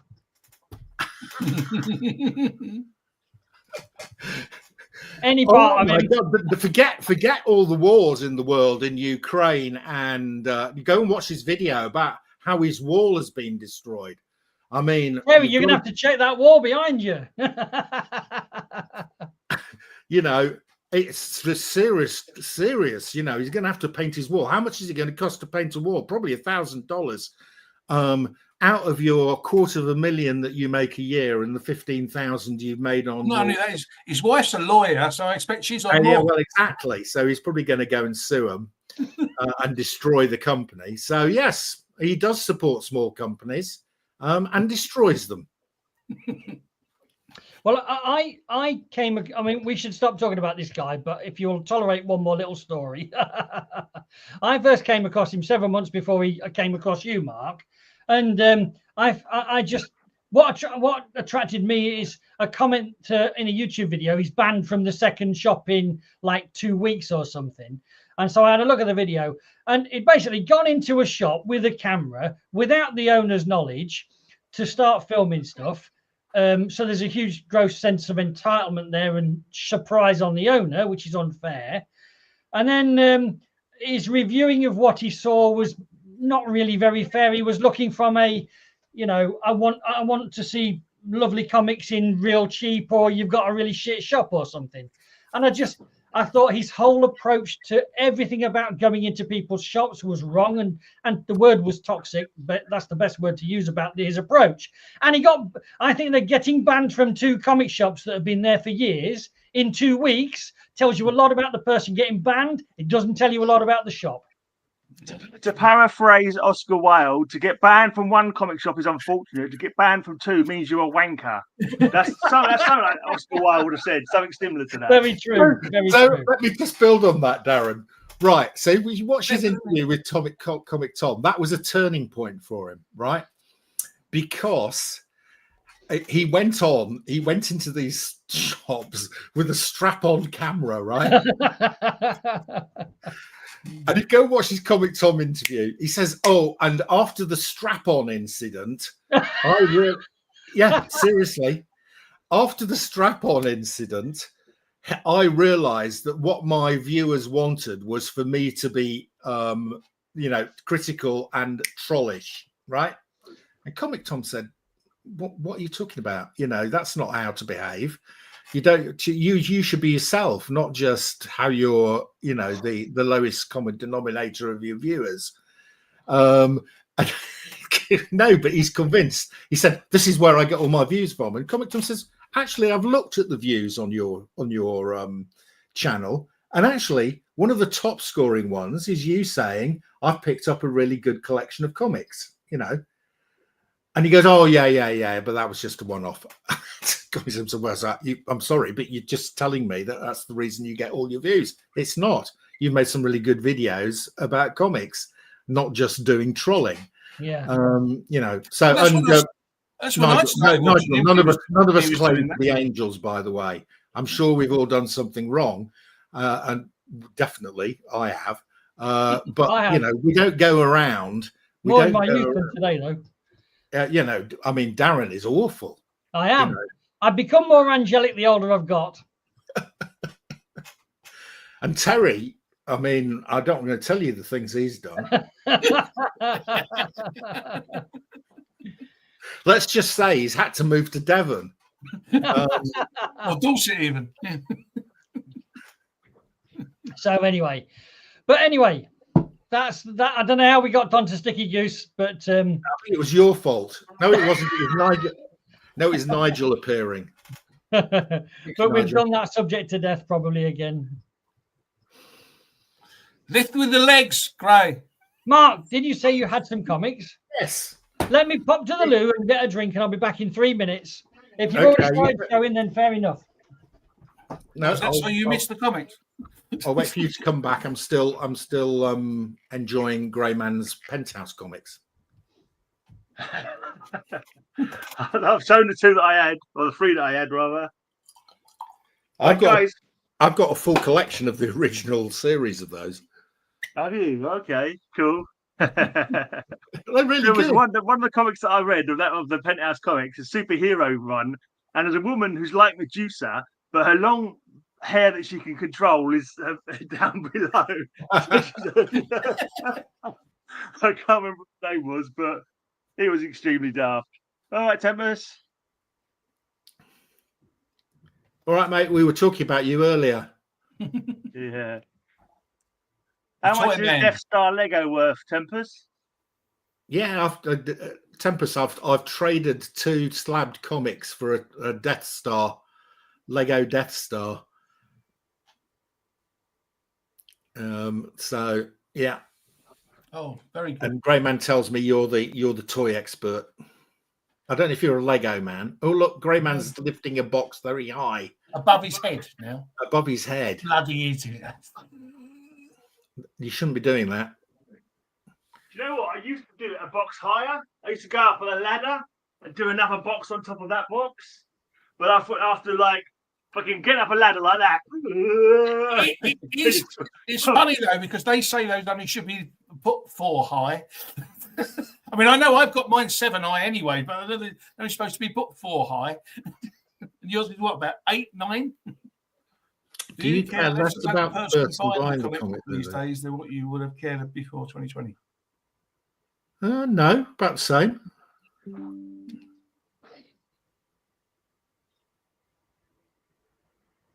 Well, I didn't really sell comics before 2020, so I can't really comment. Terry doesn't sell comics particularly.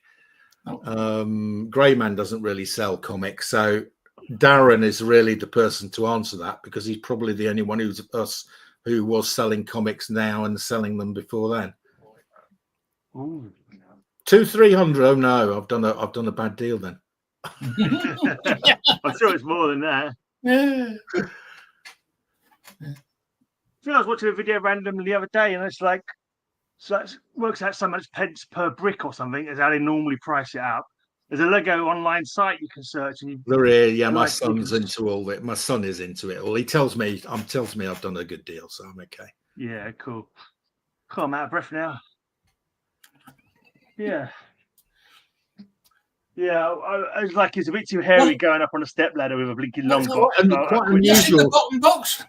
It's quite unusual seeing you in your lair, Gray. Yeah. Yeah, I know. Because I was looking for Wonder Woman, which happened to be right down at the bottom, and I wanted to put a few away as well. But yeah. So normally I'm downstairs in my bedroom. Anyone think of any other Greek mythology comic covers? Come on, guys. Greek mythology. Right. Okay. Well, it's like the other day when you asked me the question about those other. There's some Gru. There's some Gru one. There's some Gru ones. Set in Greek mythology. Just put the Gru box away. That's in the bottom box. Yeah, I think it was quite low down, and I haven't got a full set of Gru either. So I think there's Gru versus the gods, isn't there? So I think there's Gru fighting. No, definitely not. Definitely not. No, I think you should be honest. I don't make offers anyway. I don't make an offer. No, really. If I did, I wouldn't do price. No, Nigel. If I went to see somebody's collection, I have done this a couple of times, and they showed me a Hulk 181. I'd tell them that's what this is worth. If you want, this is what I'd pay for you for it, and if you want, I'll sell it for you and get you the money for it. So no is the answer. So Darren, and Nigel asked a question. You're the only one who can probably answer it, because you're the only one who's selling comics before 2020. I wasn't. Yeah. Do you feel differently about the people you sell comics to? Do you care less about the person buying the comic book these days than you would have cared before 2020? About the person buying the comic book. If it's a customer, no, I treat my customers with the utmost of respect all the time and always have done. Is that? Yeah, I don't quite understand the question, to be honest. If it's about the people I buy comics from, again, there's no difference whatsoever. What's the critical point about 2020, Nigel? We don't understand. That's when the so-called comic market crash happened. And so he's saying, did you think differently about the fact when it was a high price versus a low price? Oh, right. Okay. No difference whatsoever. All this bloody statistic juggling and bloody looking at the markets and stuff. I don't do that ever. I don't give a shit ever about any of that stuff. I don't look at it. I didn't know there was in a crash. I just find comics online, and if I can afford them, I buy them. I don't go thinking about what they're going to be worth in 5 years' time, or what. I don't go out speculating if there's a film coming up or anything like that. Just buy comics if I can afford them, so I like reading them. Let me add to what Grace just said, right? I have an internet shop. I listed my comics on that shop, I don't know, 4 years ago. I have not changed the prices of those comics once. They've individually stayed the same price. The only thing I have done is change the level of discount to give 10% across the board, 20%, 30%, whatever. Now they're back at the original price. There's pricing errors galore in there. Had the prices overall came down. I haven't changed my prices. When the prices go up, I won't change my prices. They're just because it's too much hassle. But the reason I'm saying this is because those shows about the comic market, the prices and the CGC and the graphs and all that, they're not about Fantastic Four 253. They're about key issues. They're not about 99.9% of comics are not keys. They're so-called fillers. Exactly. Ridiculous term. Yeah. So Nigel, not changed. Yeah, not changed. And Nigel, it's I started just after COVID. Because it's the best time you see the prices go up. You've got a collection. Yeah, so I've been selling during a down market, and it's very simple for me, Nigel. So if you can buy well, you can sell well. So if I can buy a comic, if I can buy a £5 comic for £1, I can sell it to my customer for £3, and he's happy because he's got it less than its value. I'm happy because I've made a profit. So that's the way that I approach it, So if I can buy well, I can sell well, and my customers are happy, I'm happy. Same as Darren, really. And are there things more important than money? Pretty much everything else in the world is more important than money. Money can't buy you love. Great Beatles quote, I think. But on the opposite side, happiness. You can't buy happiness or love, but you can buy a freaking big super yacht and pull up next to the harbour and park next to happiness. Yeah, so Darren and me are going to take our super yachts next year, and we're going to park next to each other. I totally agree with Tempest. It's 100%. Because every comic seems to be a bleeding key for some bloody reason, Do you know what? I've always collected in my own bubble, yeah. I've never had any mates with who collected comic books at all. And I didn't know, well, it wasn't until I started doing YouTube comment and started looking at people YouTube channels that I even heard of the phrase key or grail. What the hell is a key? What's a grail? I had no idea. It's just totally agree with you. I like you said, I collected in a bubble. I only had one friend that collected comics the same as I did, and then when I moved away from there, sort of thing, I really lost a lot of contact with him anyway. So I was on my own. Nobody else was interested at all. And so I just a couple of mates here and there, but read and collect, and that was it. I will say though, do you remember, guys, when we were young, back in there were the 60s and the 70s happened where people bought comics. And towards maybe the end of the 70s, beginning of the 80s, those older comics were sought after. So they started to go up in value. So this was like a comic less than 20 years ago. Back then, they started to rise in value. So there happened a comic boom where every man and his dog thought they would become millionaires by going out and buying comics and keeping them for 20 years, right? And that's what caused the comic boom in the 80s. You were getting like 5 different colors of cover of Batman Legends of the Dark Knight. No. So this was the X-Men 1. X-Men 1, which had 5 different cover. There was 8 million copies of X-Men 1. Yeah. And people were going out and buying a stack of 50 of them and putting them away, thinking that in 20 years, like the X-Men 1 from 1963 or whenever it was, that in 20 years later, that $1 comic would be worth $200 and they'd have got the most ridiculous return on their comics. That speculation fueled a huge army of people who had nothing to do with comics. They came and bought comics, right? They did it for money. And there were a lot of them. The comic collectors like us boys, we just carried on as normal, just buying comics and completing the stories. Nigel. That's what's repeated itself in COVID. At the end. So the answer is yes. I just sold a Ghost Rider 2 at least half its fair market value because it was going to a guy I know is a part of the comic community. I know him, and I'm sending it to him at cheap. I've had people send me comics completely free, as AOKs. I think everybody in this room comics free. For those who might not know, what does AOK mean? Act of kindness. Act of kindness. Not act of money. Not act of seeing what I can get back for it, but act of kindness. Nigel, so I went onto eBay last week and I placed an order for a comic, a Simpsons comic, because I'm collecting in Simpsons comics, not to sell, but to collect. Okay. And the guy who spotted it was me, and he watches my videos. And he said, oh, and he cancelled the order. And he said to me, I'm sending this to you for nothing. And I'm sending you a couple of other ones free. So the answer is yes, we do sell comics for less than the value. Do you watch Scotty on S-Born 82? Scotty got sent. Scotty, he got Scotty Vaughan on Scotty 82. I don't know. Vaughan, no. But he got sent almost bloody truckload of books that were worth hundreds and hundreds and hundreds of dollars. Some people do all that. Free. Yeah. Totally free. Yeah. I mean, the books were beautiful books. I mean, well, they were, as you know, the guy that sent them to him, bought them from New and looked after them, and he sent them because I'm assuming the guy is ill, and he wanted these books to go to somebody that New would love them, and he sent them to him. And these must be worth thousands and thousands of dollars. Exactly. So the answer is yes. Yeah.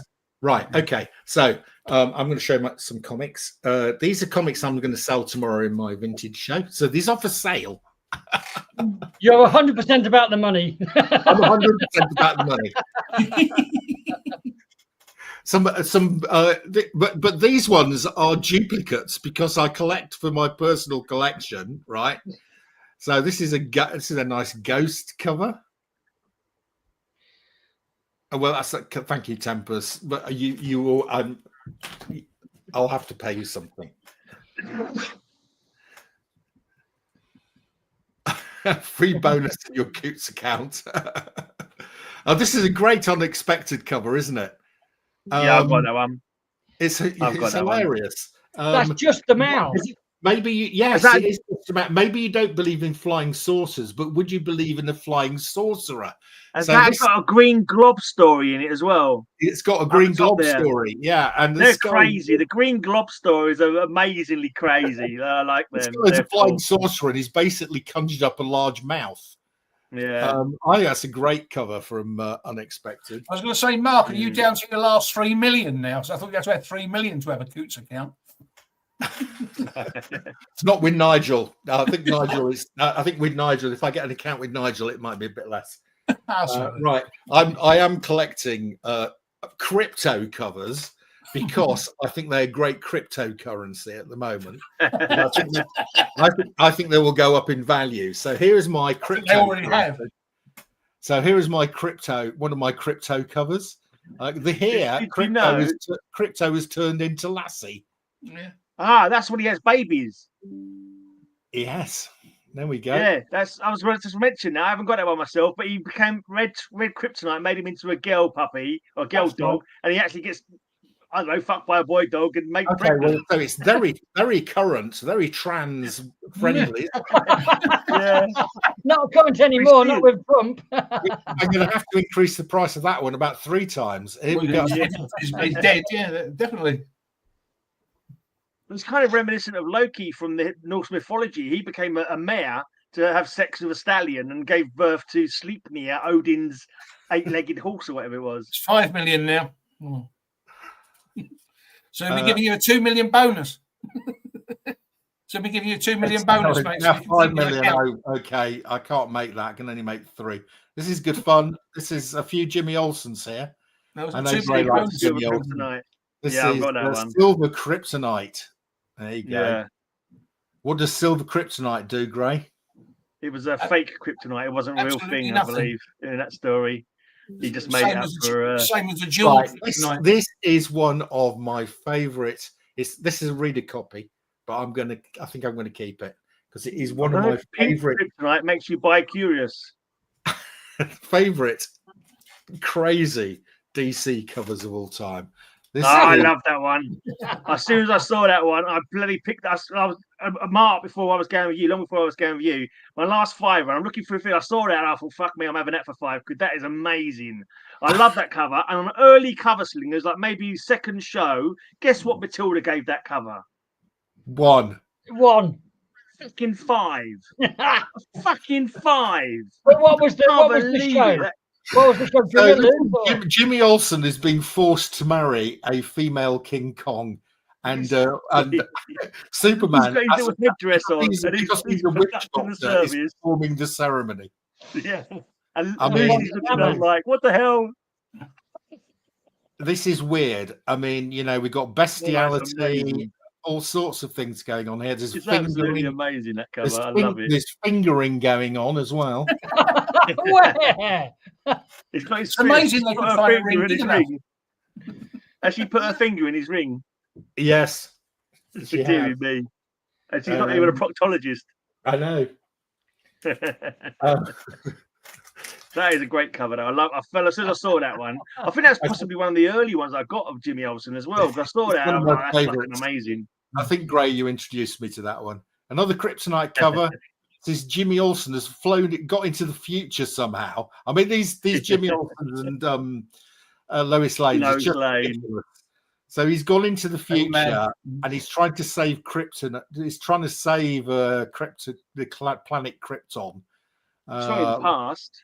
The amount of times they visited Krypton was amazing. Yeah. Wasn't it? Jimmy and Lois.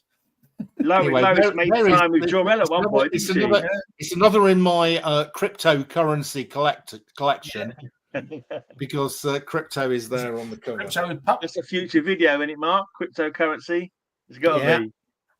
Crypto. I think I should do a cryptocurrency cover. I might get all the viewers who actually think it is about cryptocurrency, right?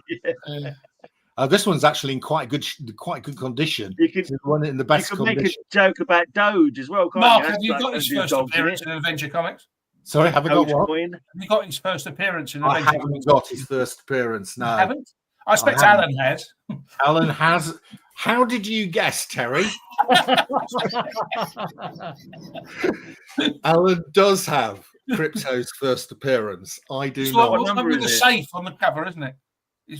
It is, yeah. He's flying off with the safe, yeah. Yes, but even when it comes to Alan, and I watched the show a couple of times now, Mark, with Alan when he does Alan and Steve, Yeah. And sometimes they have some other people on. Yeah. And it was hilarious because Steve is the guru and Alan's the pupil when it comes to that, I think. And yet, if it was me and Alan, it would be Alan's the guru and I'm the pupil.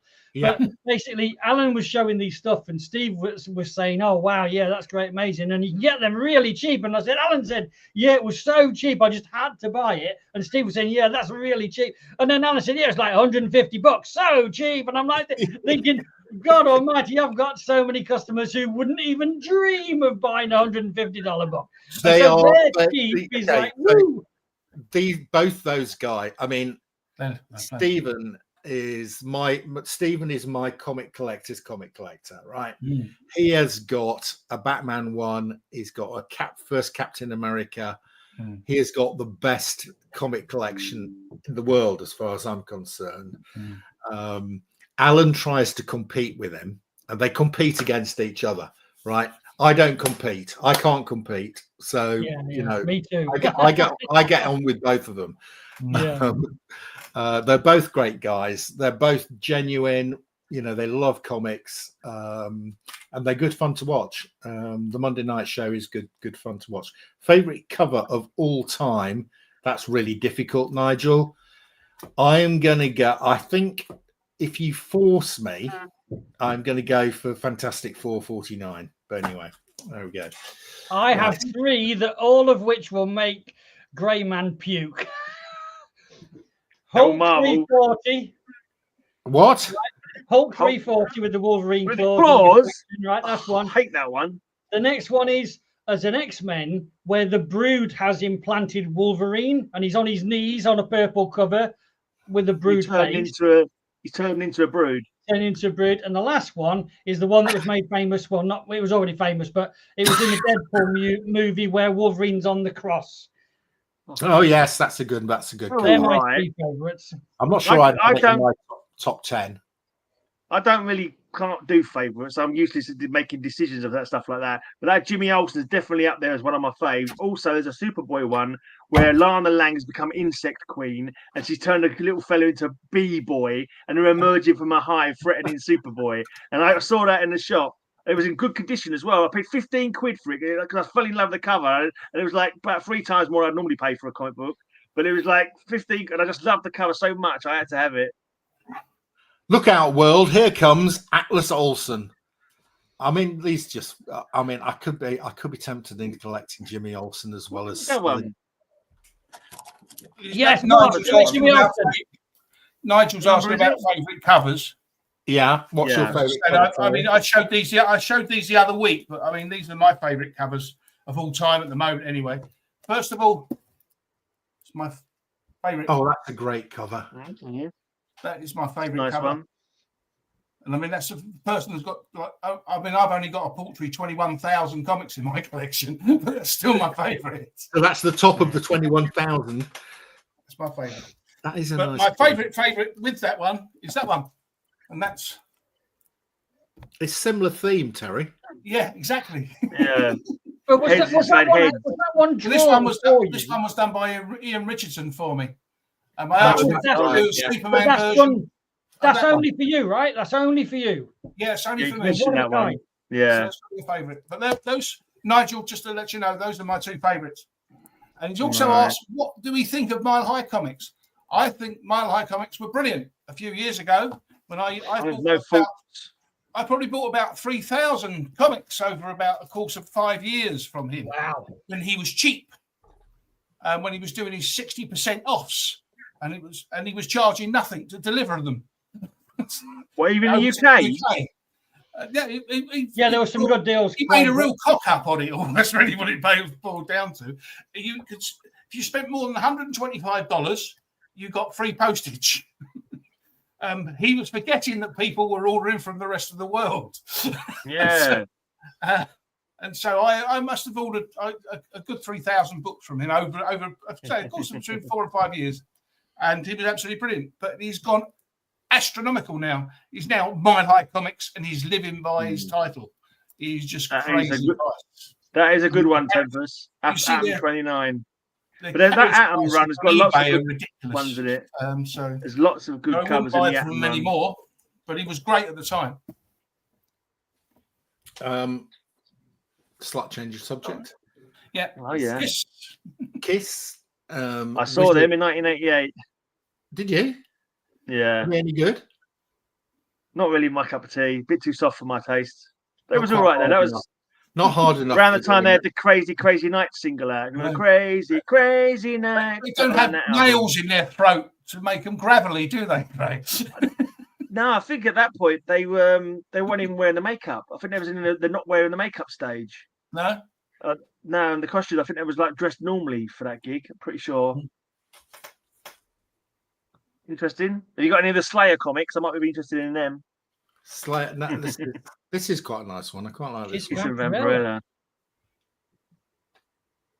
Anyone want to share any negative comic shop experiences? My local comic shop, because I didn't start collecting comics until I was working. I used to get my bit of pocket money. I'd get a few comics here and there. So before I was 18, my stack of comics was like probably just a comic box. And lots of UK comics, but American comics is probably just a shoebox or a shoebox full of American comics. And when a comic shop opened down the road in Leytonstone, and they were the weirdest family ever. But because I was spending lots of money in there, they was like, "Hi, Graham, how you doing?" But anyone else come in, and they, "Hello, can I help you at all?" The words were good, but like the way they said it and the scowl on their faces, like they must have scared off so many like passing people, just curious people. But if you was a regular, and I was spending like £100 a month in there or whatever, they were all like nice as pie, and once or twice to give me a lift home even. But they were like. Yeah, they were a funny bunch. They stunk a bit, to be quite honest. Their personal hygiene weren't great. The shop was dingy and like dusty. they were a funny bunch. But yeah, I wouldn't say it was that negative. It was okay because I was spending lots of money in there. So, anyone else have any negative experiences in the comic shop? I've been to a lot of comic shops over the years, and I have to say, I approach them as, you know, that they are, you know, that you're entering into their space, and you know, you need to treat them with respect. They're trying to make a living. They're selling comics. The only one I went to where I was expecting a bad experience. So the answer is no. But there was there's one famous comic shop in Glasgow, right, which is renowned. If you go onto YouTube, if you go onto the internet and you search up bad comic shop reviews, you'll come up with this comic shop in Edinburgh, right? And I go to Edinburgh for the Edinburgh Fringe. So I decided to go to this comic shop basically to see how bad it was. The reputation is that the guy is always drunk or he's on drugs. He's got an extremely aggressive dog, and that he's extremely nasty to customers, right? And it's a sort of Deadhead Comics. Well done, Nigel. That is correct. And so I went in there. It was during the Edinburgh Festival. It must have been about 11 o'clock in the morning. The guy was behind the counter. He was reading something. I went in and I started looking through, and I found some Moon Knight comics, which I was looking for. I found some. I said, "Oh, you've got some nice Moon Knight comics here." He sort of went, So fine. So I picked up about 5 or 6 comics. I said, "I'd like to take these, please." He said, "Oh, thank you very much." And I paid him, and I went out, and I was very disappointed that he hadn't been rude to me, he hadn't sworn at me. There is another guy. Both Greyman and I know him. He is Psycho Comics. I know him. Psycho Comics. He has also got very bad reviews in a number of places. I have to say, I buy stuff from him. I buy my black comic book boxes from him, and both Greyman and I know him from. Is that his name? Okay, we know him from the London Comic Mart because he comes down to the London Comic Mart, and I have to say he is a very acquired taste. He is naturally sarcastic. But I actually found him quite funny, and if you respond to him with the same attitude as he gives you, he's actually fine. I don't know what you think, Gray. I think you've talked to him a couple of times. I've not really done much business with him, but one time I went over there and I was like looking at the comic books, like I always looking for comics. Go, please don't bend the comics or something like that. And I went, oh, sorry, I didn't realize I was. Sorry about that. And I wasn't really clocky him. As far as I was aware, I was doing it as I did on every comic thing when you were. But I was just like, I didn't take an umbrage at it. I was just like, okay, maybe I was bending the comics a bit. I'll be more careful. I didn't really, take offense to it, but I'm imagining a lot of people will go, "Oh, I accused me of bending the comic books. Oh, I'll never go in there again." But it was just like, "Oh, maybe I was. I was just doing it like not really thinking about it, And it's comic book. We don't want to bend them. Some bags be more careful. I put bags and balls off of him via eBay and comic boxes, and I remember sending him because I'd seen he had a lot of bad reviews and everything else, but most of the bad reviews were for things that cost like 8s. It was just ridiculous sort of thing that people were moaning about. And not only that, he answered every one of them. All right, he answered them sarcastically, but he answered those. Because whenever I look on these eBays and I see there's lots of bad reviews, if they're not answered, then I don't go near them. But if they are answered, then I do. I mean, then I look to see how they've been answered. And then I'll that sounds pathetic. And I can understand why the guy said what he said to them, sort of thing. So I thought, they're okay. But I had to say, bags, balls. Yeah, I mean, he is. So, for instance, a couple of London Comic Marts ago, I collect Lois Lane. That's Psycho Comics. That is Psycho Comics he's talking about. What this one is? This one that Nigel Coates is talking about in Welsh. Yes. That's where he is. He's Welsh, yeah. So I went to Greyman came to me and said, "Oh, there's a Lois Lane, rare Lois Lane. Was it an annual? I can't remember what it was. Showcase. One of the early showcases. Yeah, oh, that's right. It was a showcase before Lois Lane #1. He's got one on the wall and it was marked up. I can't remember. It was marked up quite high, and Greyman had spoke to him, and he said, "I'm prepared to sell it at a lower price." So I went, and Greyman knows I collect Lois, so he said, "Psycho's got one of those." So I went over to him and I said, "Can I see the Lois?" And he said, "No." And I just laughed and said, "Can I see it, mate?" He said, "Oh, all right then." And he passed it over, and I looked at it, and I said, "Are you going to do a deal on this?" And he said, "I suppose so." And I told him a price, and he said, "Yeah, okay." Oh, it's not for. I don't think it must be a different guy. Anyway, he accepts the price. So he definitely will do a deal. Is that Psycho you talking about, Mark? Yes. Yeah, Psycho Comics. I don't know what his real name is. Like I was said, because I had, say, when I got these bags and balls, and I've been buying off them regularly. And then one particular time I got a delivery of them, and they had put in, I ordered Silver Age bags and balls. Yeah. And they had put in the normal, the current size, the modern bags in, by accident.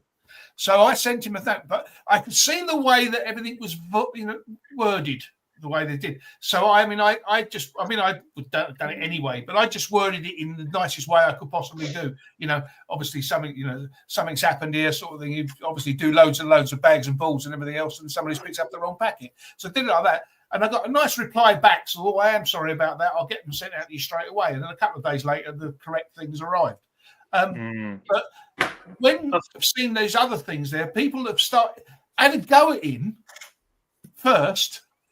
And I thought, well, as soon as you do that, you don't lose anybody. It's and like anyone like that, you definitely going to lose them. Anyone who's worked in retail or on a customer-facing position for a certain length of time, eventually they wear you down, and you don't give a fuck anymore. And you're like, rather than being like scraping and fucking brown-nose groveling, you say, "Fuck off." You know what I mean? You just get to yourself. That's where this guy has got to. But he's got some fantastic comics. He really does have some great comics. I did have a bad online experience, kind of like I bought first Parasite from my comic shop, and there was no when I opened it up, somehow someone had stuck up the pages together inside, so there's like a bit was torn out, and they didn't put that in the description. Right? So I was like, "Oh, is that supposed to be like that?" I mean, and they said, "Oh yeah, send it back," but they're only going to give me £5 to send it back to America, and that wasn't going to cover it. And I was like, "Oh fuck it, I just fucking keep it now." So it wasn't really that bad an experience, but it was a little bit annoying. Well, I can give you the other side of the story from the retailer point of view. So, I haven't got bad comic shop experiences. I've got bad customer experiences. Yeah, some customers can be right arseholes. Well, do you know what? I mean, if we say I've had 1,000 customers, I've only ever had an issue with 3 of them. So that's 0.3% of dickheads. Yeah. It's a really low percentage. I think that's about right. And I tell you what, you can spot them instantly. So you can just so let me because I do everything by email. No one knows my phone number. I don't want people ringing me up, so it's all by contact form through the shop or email to whatever, and you can tell by the language they use and the things they're complaining about and the things that they're asking for. They're just way too much imbalance towards themselves. Whereas I have had people say, good customers, fantastic customers, say something wasn't wrong in my order, something was wrong in my order. And I said, you know what? I'm so sorry. Here's a full refund on that item or whatever. Or you tell me what you want to do and that's what we'll do or whatever. But you get these 3 in 1,000 who want something way over what you'd expect. Like they want a full refund, like a public apology and return postage paid and £100 of loyalty points. They're just fucking nutcases. They want your first ball as well, probably. Smack your body in public, mate. Yeah. Hillary. Well, that actually now that's a very important thing, and it is a point is well worth making from a retailer's perspective, but to anyone listening who is a customer, this is just to give you an insight. So anyone like Psycho or me or Silver Acre or anybody, they're doing this for an income. It's their only income. That's their job. That's their only route of getting money to pay for their family, their bills, their dreams, whatever. So if you do something that damages the potential for them to earn that income, to them, that's a very, very serious attack. Because that's like me calling up wherever you work and say, Mr. X is a pedo, you need to fire him. Yeah. That's the kind of, that's how seriously that a public comment. So, for example, I had a customer who had already had many orders from me, and then he put another order in prior to Christmas. There was no way I'd already done the cutoff for Christmas because, Christmas mail, Christmas workload, so on. I was unable to send the order out, but it was already on the home site of the web page saying orders after the following time and date will be done after Christmas. He didn't see it. He came back to me on like Christmas, the day before Christmas Eve, and said, "Have you sent my order yet?" And I said, "No, I haven't. As said on the website, they won't be processed until after Christmas. I'm taking a holiday. We all deserve a holiday, and I'm a solo shop owner, right?" So he didn't like that. So he said, "Oh, well, I'll have a full refund then." And I said, "Well, look," I said, "I don't mind giving you a refund. That's fine. But I just want to point out to you that I have really got a case here. It was listed on the website. You missed that.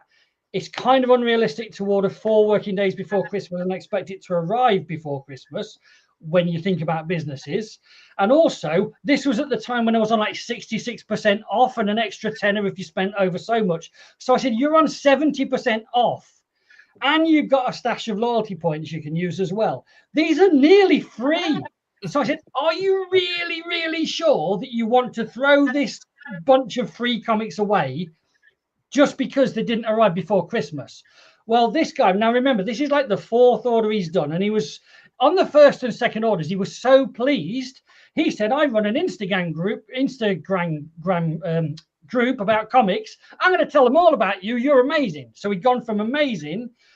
And then what he did was, as a result of this, I sent him his money back. But I said, "Look," I said, spoiled him. I said, "I don't believe you've been particularly fair with me here. So I said, look, probably best if you don't order from me again." So he took great umbrage and went to Trustpilot and gave me the lowest star review, a 1-star review, and a blistering review. Now, at the time, I hadn't claimed the Trustpilot account, and I'd only got 3 Trustpilot 5-star reviews on there. So a 1-star review together with a load of 5 stars really drops your review badly.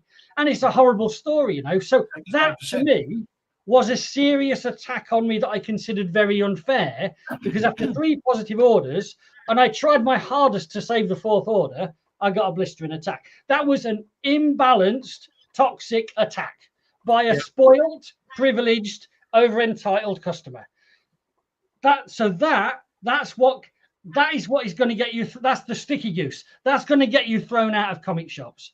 And I've only ever asked 3 people not to come to my shop, and he was one of them. So you've really got to do that extra mile to piss me off before I will ban you from my shop. I bend over backwards to help people and give them what they want. I really do, because the business model is simple. Return customers is what it's all about. That's where you work money. Absolutely. So you need to keep your customers happy. But there's a line that if you go beyond that line, then you become a bad customer. And I don't want to deal with bad customers. To finish the story, I claimed my Trustpilot account on the 1st of January this year, which was a year after this event had happened. And I thought, you know what? I'm going to have my say. So I put up my version of events, to which he replied, and then I changed my reply, and he replied again, and I changed my reply, and then he deleted his comment completely. So that Trustpilot review no longer exists. And I said to him in my final reply something like, publicly, actually, this says more about you as a person and a customer than it says about me as a business. And perhaps businesses should be looking at this review as a warning to not have you as their customer. And I said, and also, if you click someone's icon on Trustpilot, you can see all their other reviews. He'd left 6 reviews, including mine, 3 of which were blistering attacks on other businesses. One was okay, and one was sort of positive. So to me, it's obvious that that's a person that uses Trustpilot as a weapon. Now, bringing this back to, so first of all, I'm very happy that this guy's decided to remove his review. And if he ever comes back to my shop, because one good turn deserves another, despite the past being not very good with him.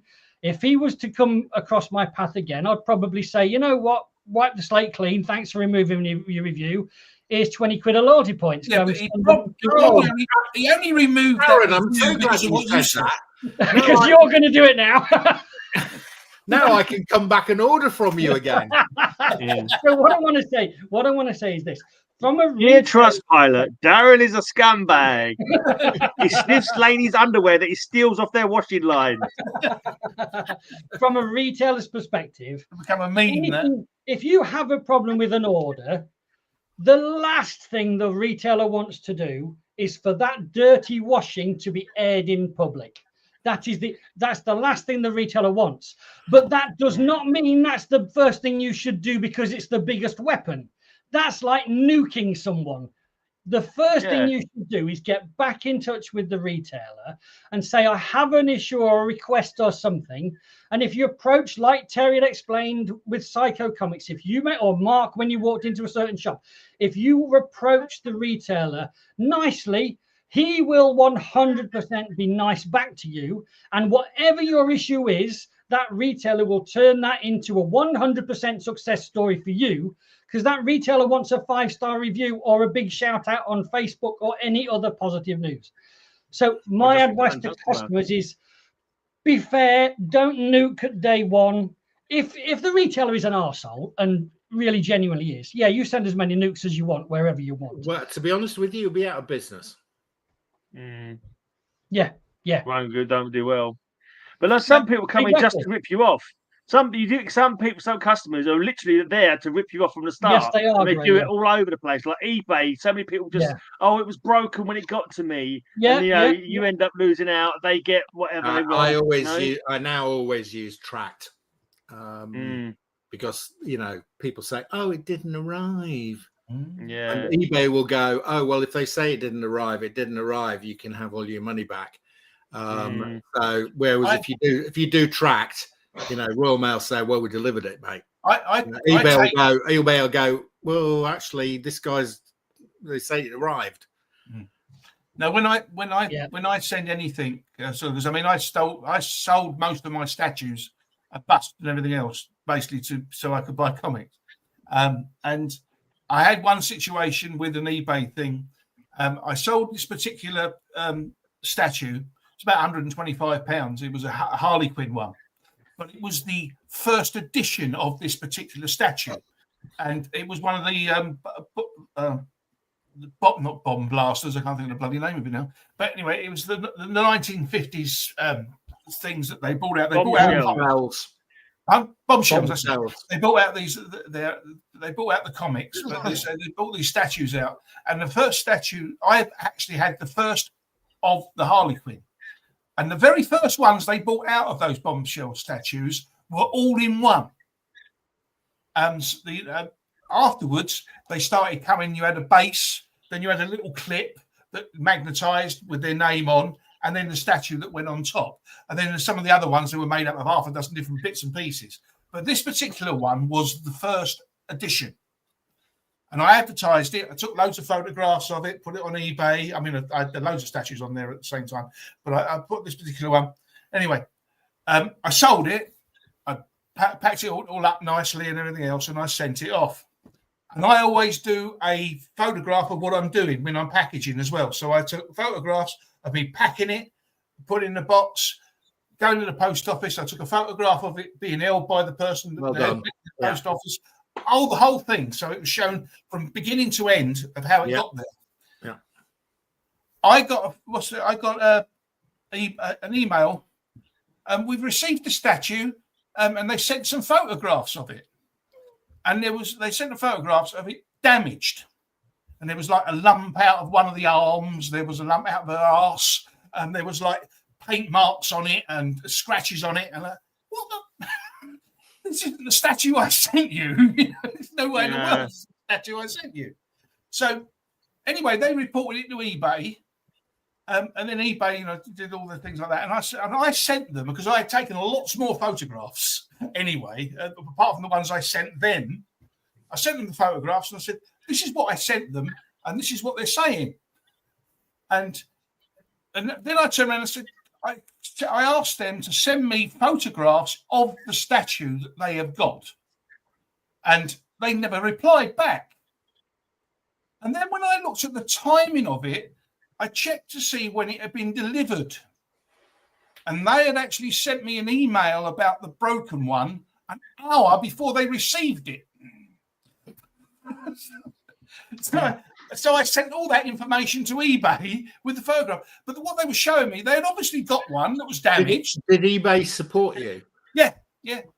Good. Because sometimes they're rubbish at eBay, but good. They'd obviously got one that was damaged, and they was trying to get mine as there. Yeah. But then when they showed the photograph, what they shouldn't have done is they showed the photograph of the base, and it had a different number on it. Yeah. And also, the one they had damaged wasn't the first edition; it was the second one, and the second edition comes in 3 pieces. And they showed a photograph of that, and I said, "Well, that's not the one I sent them. I sent them the 1-part one. Yeah, all comes in 1.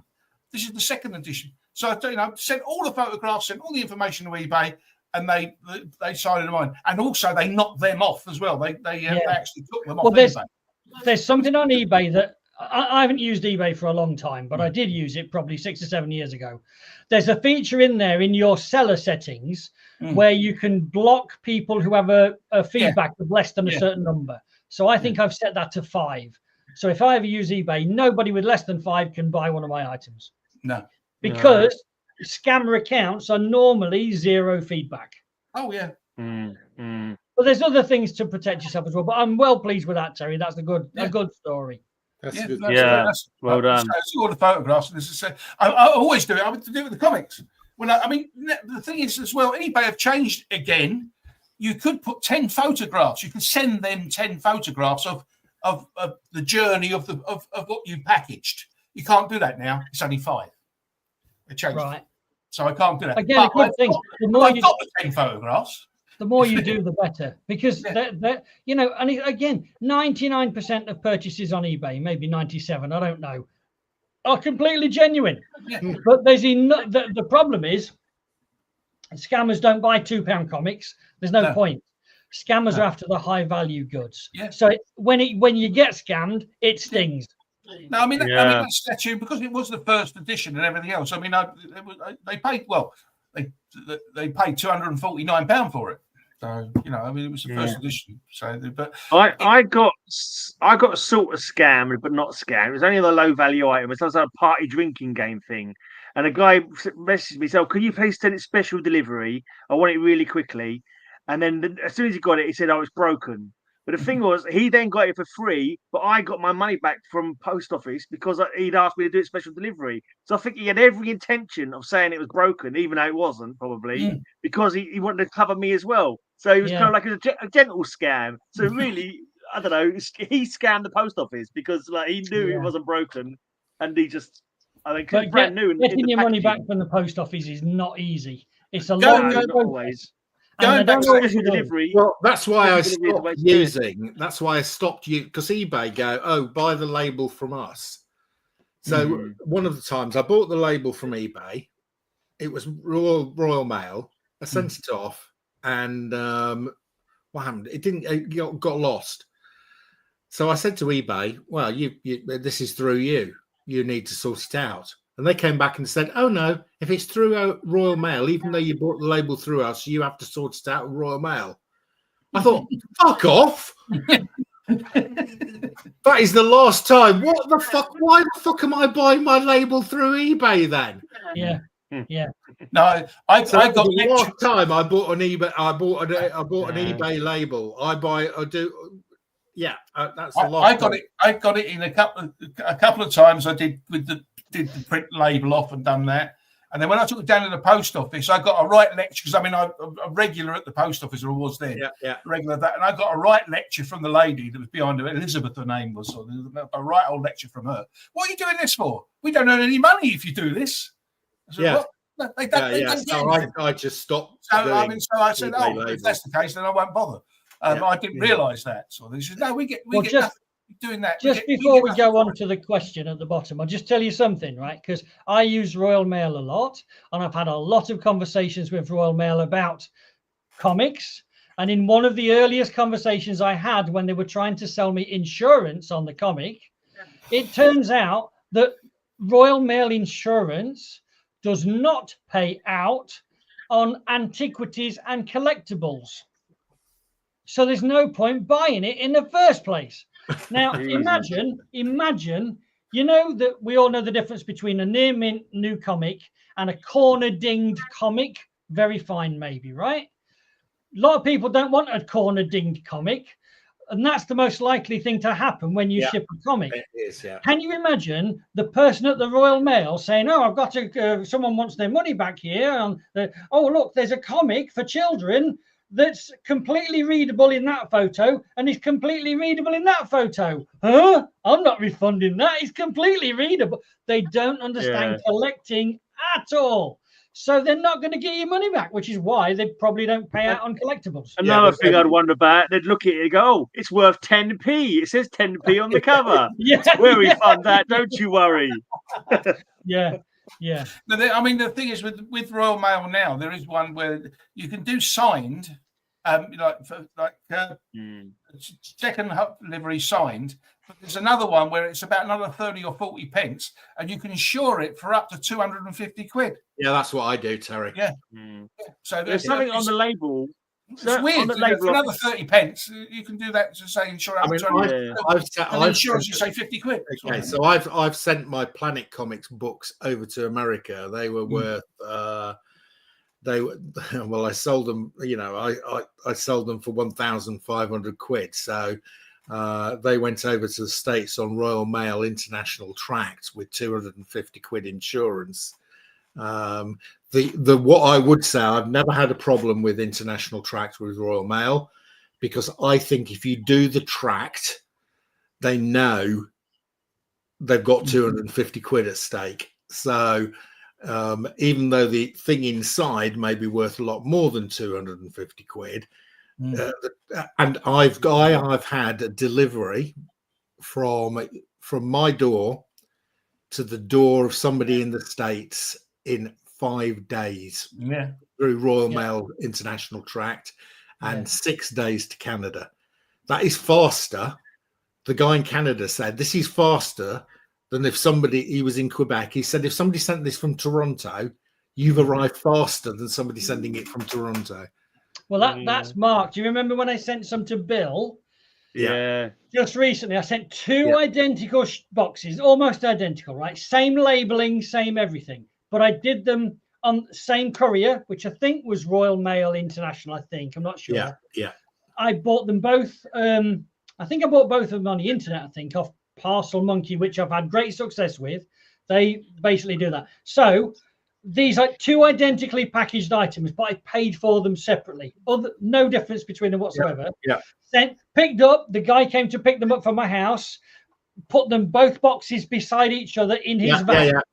I followed the tracking all the way. They stayed together. They stayed all the way, all the way together. They hit the warehouse about 3 miles away from Bill's house. They hit the warehouse together. Bill was on the show. I said, "Bill, later today you'll get these in, at 8 o'clock." It said a window between 5 o'clock and 8 o'clock in the evening. They delivered them at 12, 5 hours early, so he wasn't there. But they only delivered one box.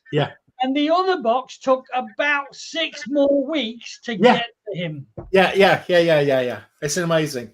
I sent 3 parcels to the same person in the States on the same day from the same post office. One took 6 days. They all went on exactly the same post office, same thing. One took 6 days, which was great. I mean, that is really quick.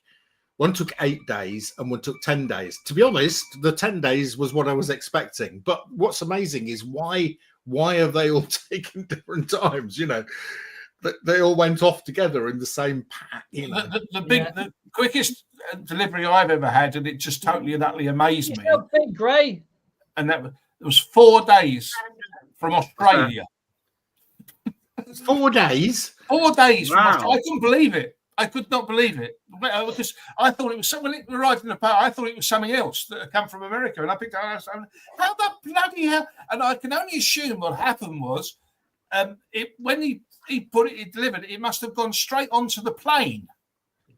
I mean, that's the only thing I can think of. Sometimes you can just be lucky, you know. Yeah. I mean, that's like the Canadian one. I dropped it off at my post office, and literally the postman arrived, picked it up, took it out, you know, and then it must have arrived just hit the right spot time when the plane was taking off, and it just, you know, sometimes everything must have worked out, you know, perfectly fine. It must have just hit the right spots each time. I couldn't believe it. 4 days. Well, so it was 4 days from ordering it. So it's 3 days in a sense. From Australia. So we should get around to that last question that we had from Mr. Coots. Okay. What was the most valuable comic we have, or something like that? Yeah. Well, so Greyman doesn't know. I don't know much. Probably the first Vampirella or first Moon Knight. Oh yeah, Greyman has got a Vampirella 1. I don't know how he got it or anything, but he's got a Vampirella 1. It's graded as well, isn't it? In a magazine? No, it's not in a slab, but it's only got My Comic Shop grade is on it. So it's got a grade from My Comic Shop. Of what? But not a slab. What's grade? Is that a magazine Vampirella? Yeah. Yes. It's either 4 or 4.5. Well, it's not bad. I paid $300 for it, I think. But I got it because she's my birthday sister, September 1969. So same month as me on the cover. So that's why I had to have it. Because it's the year he was born, right? Yeah, not for value. No. Terry, do you know what your most valuable? I would assume the two most expensive books I've got, I'd say Action 252's first Supergirl and Action 242 first Brainiac. Nice. That Supergirl's a big one. But there, and also I've got now, well, you know, these sort of the first Silver Age, first Bronze Age. I won't say they always say it's first Silver Age Two-Face, but it isn't really. It's first Bronze Age Silver Two-Face, isn't it? I've got that one, and also I've got the one I got from that highfalutin cover, Batman 227. I mean, that's worth a few bob. But really low grade first Batgirl. Yeah, I haven't got that. So mine is strangely, it's a Batman I've had forever that I had graded. It's Batman 73, which is the Joker Jack in a Box cover. Jack in a Box one, yeah. Oh, great. So the yellow cover with the Jack in the Box coming out, which I've got in a 7.5. Lovely. And I can't remember buying it. I wouldn't have paid more than 50 quid for it. And I had it graded. It's worth about 12,500, I think. Wow, that's massive.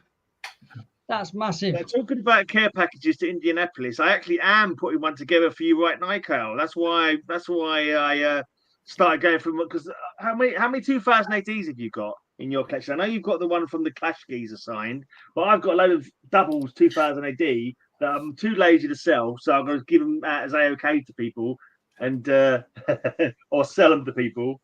So that's the Supergirl. Not talking about pricing really, as we've been saying we don't talk about prices, but I would think the Supergirl at the moment's probably worth about £1,000.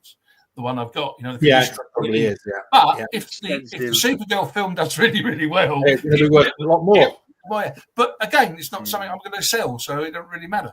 And the Brainiac is only a 1 point, you know, it's only a 1.0, you know, graded 1.0. So I mean, I paid £700 for it, and I don't expect it's probably just about worth that. Maybe, I don't know.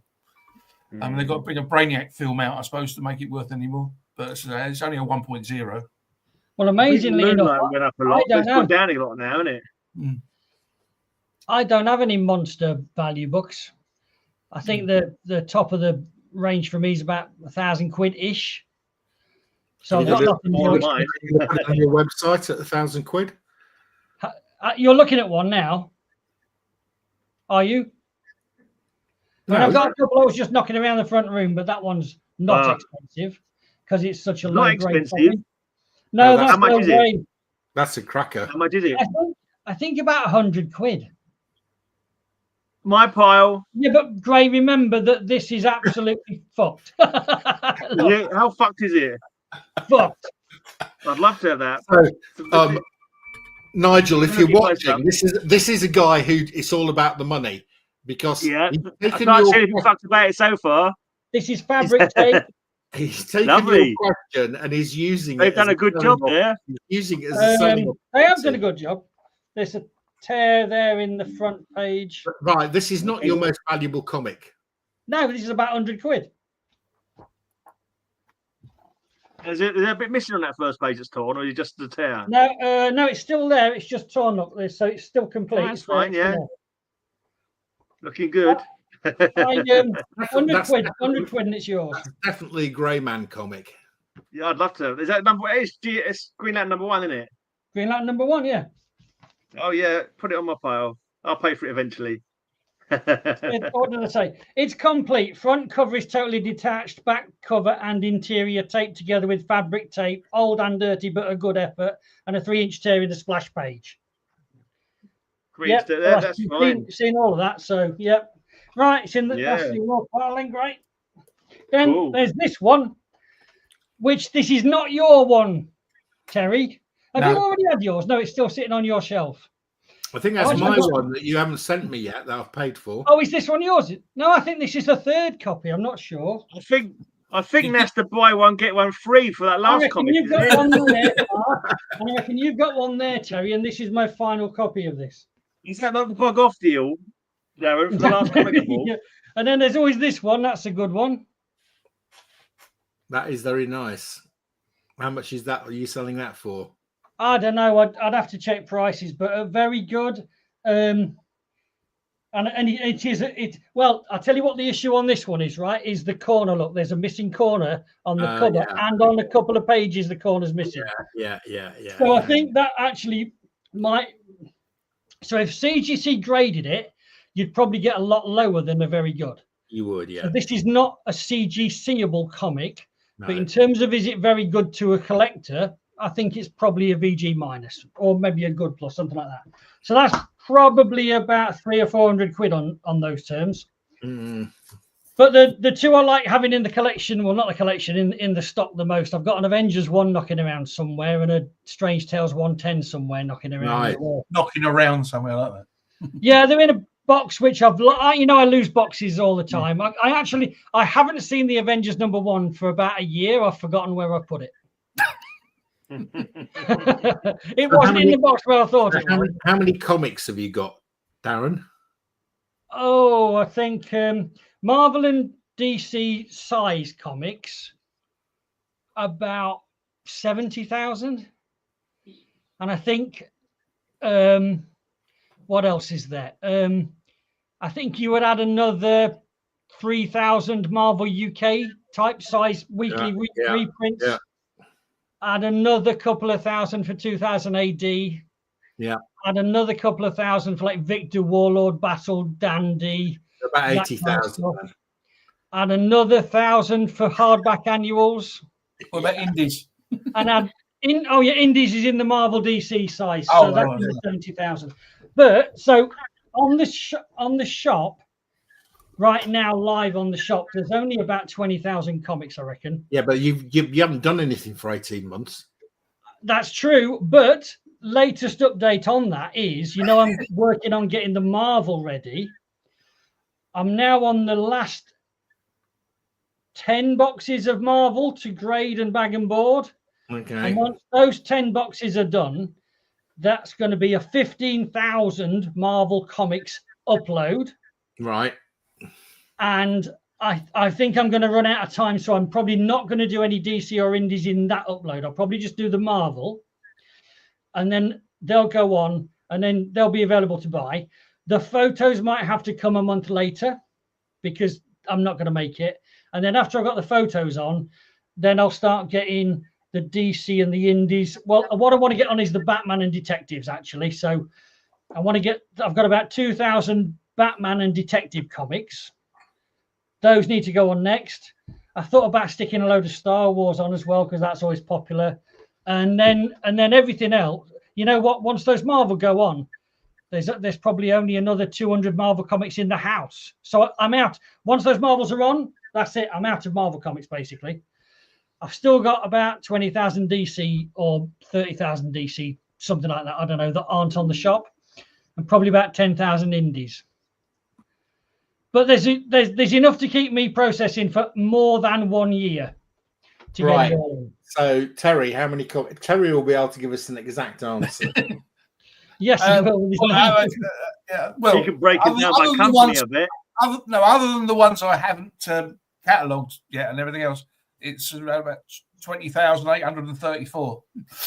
Precisely, and a half. No, I don't do halves. So there you go. Grey comics. I can tell you something, right? So I started doing YouTube ages ago, doing gig footage and that kind of thing. And then I was going to lose my job being made redundant. And I thought, can I make money off of YouTube? Because I was getting close to being monetized at that point. Can I make money off of YouTube? And I was like, what can I show that maybe people be interested in? And I thought, well, my comic books. I stopped collecting in 2013, and this is 2018. I thought I could start collecting all my comic books. I started doing a series called Counting Comics, where I was actually counting opening up my boxes, counting my comics, seeing what I had, realizing things that were missing kind of thing. And that got me back into buying again.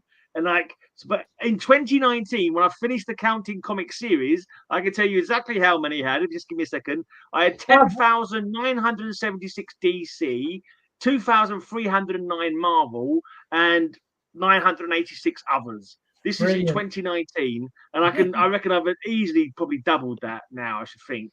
I reckon I've watched your video, Gray. What it's called? Can I make £1 million on YouTube? Yeah.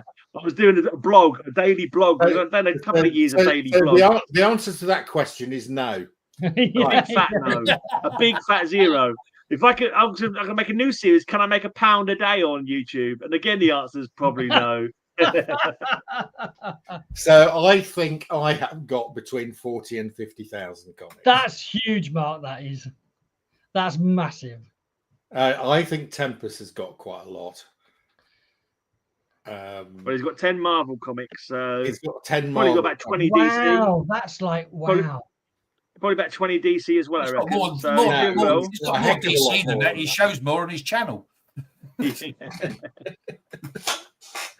tell you what, his channel is woefully bloody viewed as well. He's only got 50 bloody well subs, and he's one of the most entertaining bloody videos out there. I haven't seen a Tempest one yet. I didn't even know he had one. He does one every week. But he's so entertaining, so staffed, real silly stuff. It's great sound effects. It's great. Yeah. And he does lots of silly things on there. It's all cool. It's all good stuff. I've got a few comics to show you, only a handful. Right. 4, in fact, and 3 of them are tempters for Mark, I think. In fact, the first one is a silly comic. This is just trash. Yeah. Agreed. It's got a chrome cover. And as I graded it, I thought if any comic I've got would ever come back anything like 10.0, this is it. No, those shiny ones never get 10s. But, well, this honestly, this incredible. I mean, it would certainly come at 9.8, I'm sure, but I couldn't see a single thing. It'd be worth £10, wouldn't it? 9.8. 9.8 if you put that label on it. It's probably worth about £3 because it's from 1990. Even Generation X in 9.8 would be worth $10. It's a terrible comic. But this one isn't. This one was one I found as well. What's the relevance of this? Earth X. I had a series of that and I sold it. Don't you know? My God, boys, don't you know what this is? Is that the first appearance of Shalabal as Silver Surfer? Shalabal as the Silver Surfer, exactly. That was a good guess, wasn't it? That's not the first appearance of Shalabal. No, of Shalalabal as the Silver Surfer. Oh, right, okay. Which is going to be happening in a Fantastic Four movie. Yeah. So this is a pricey comic right now. Right. Isn't that an old song from the 50s? Who put the shell in the shalabalala? Who put the bang in the willy billy bing bong or whatever it is? Then I've got two. I've got 2 which I deliberately put in here as I was going through. These tempers for the sound effects, Gray. These are tempting for you, Mark. I don't know. This first one's not so tempting, I think, but you might like it. I quite like it. I like it's a one shot. It looks like 2 to me. Well, there you go. Who's the artist? Well, it says more Brooks up there. I don't know if that is the cover. Yes, they do. Mark Brooks, yeah. He says nobody wants to watch videos with Charlie Dimmock and Billy There's Connolly.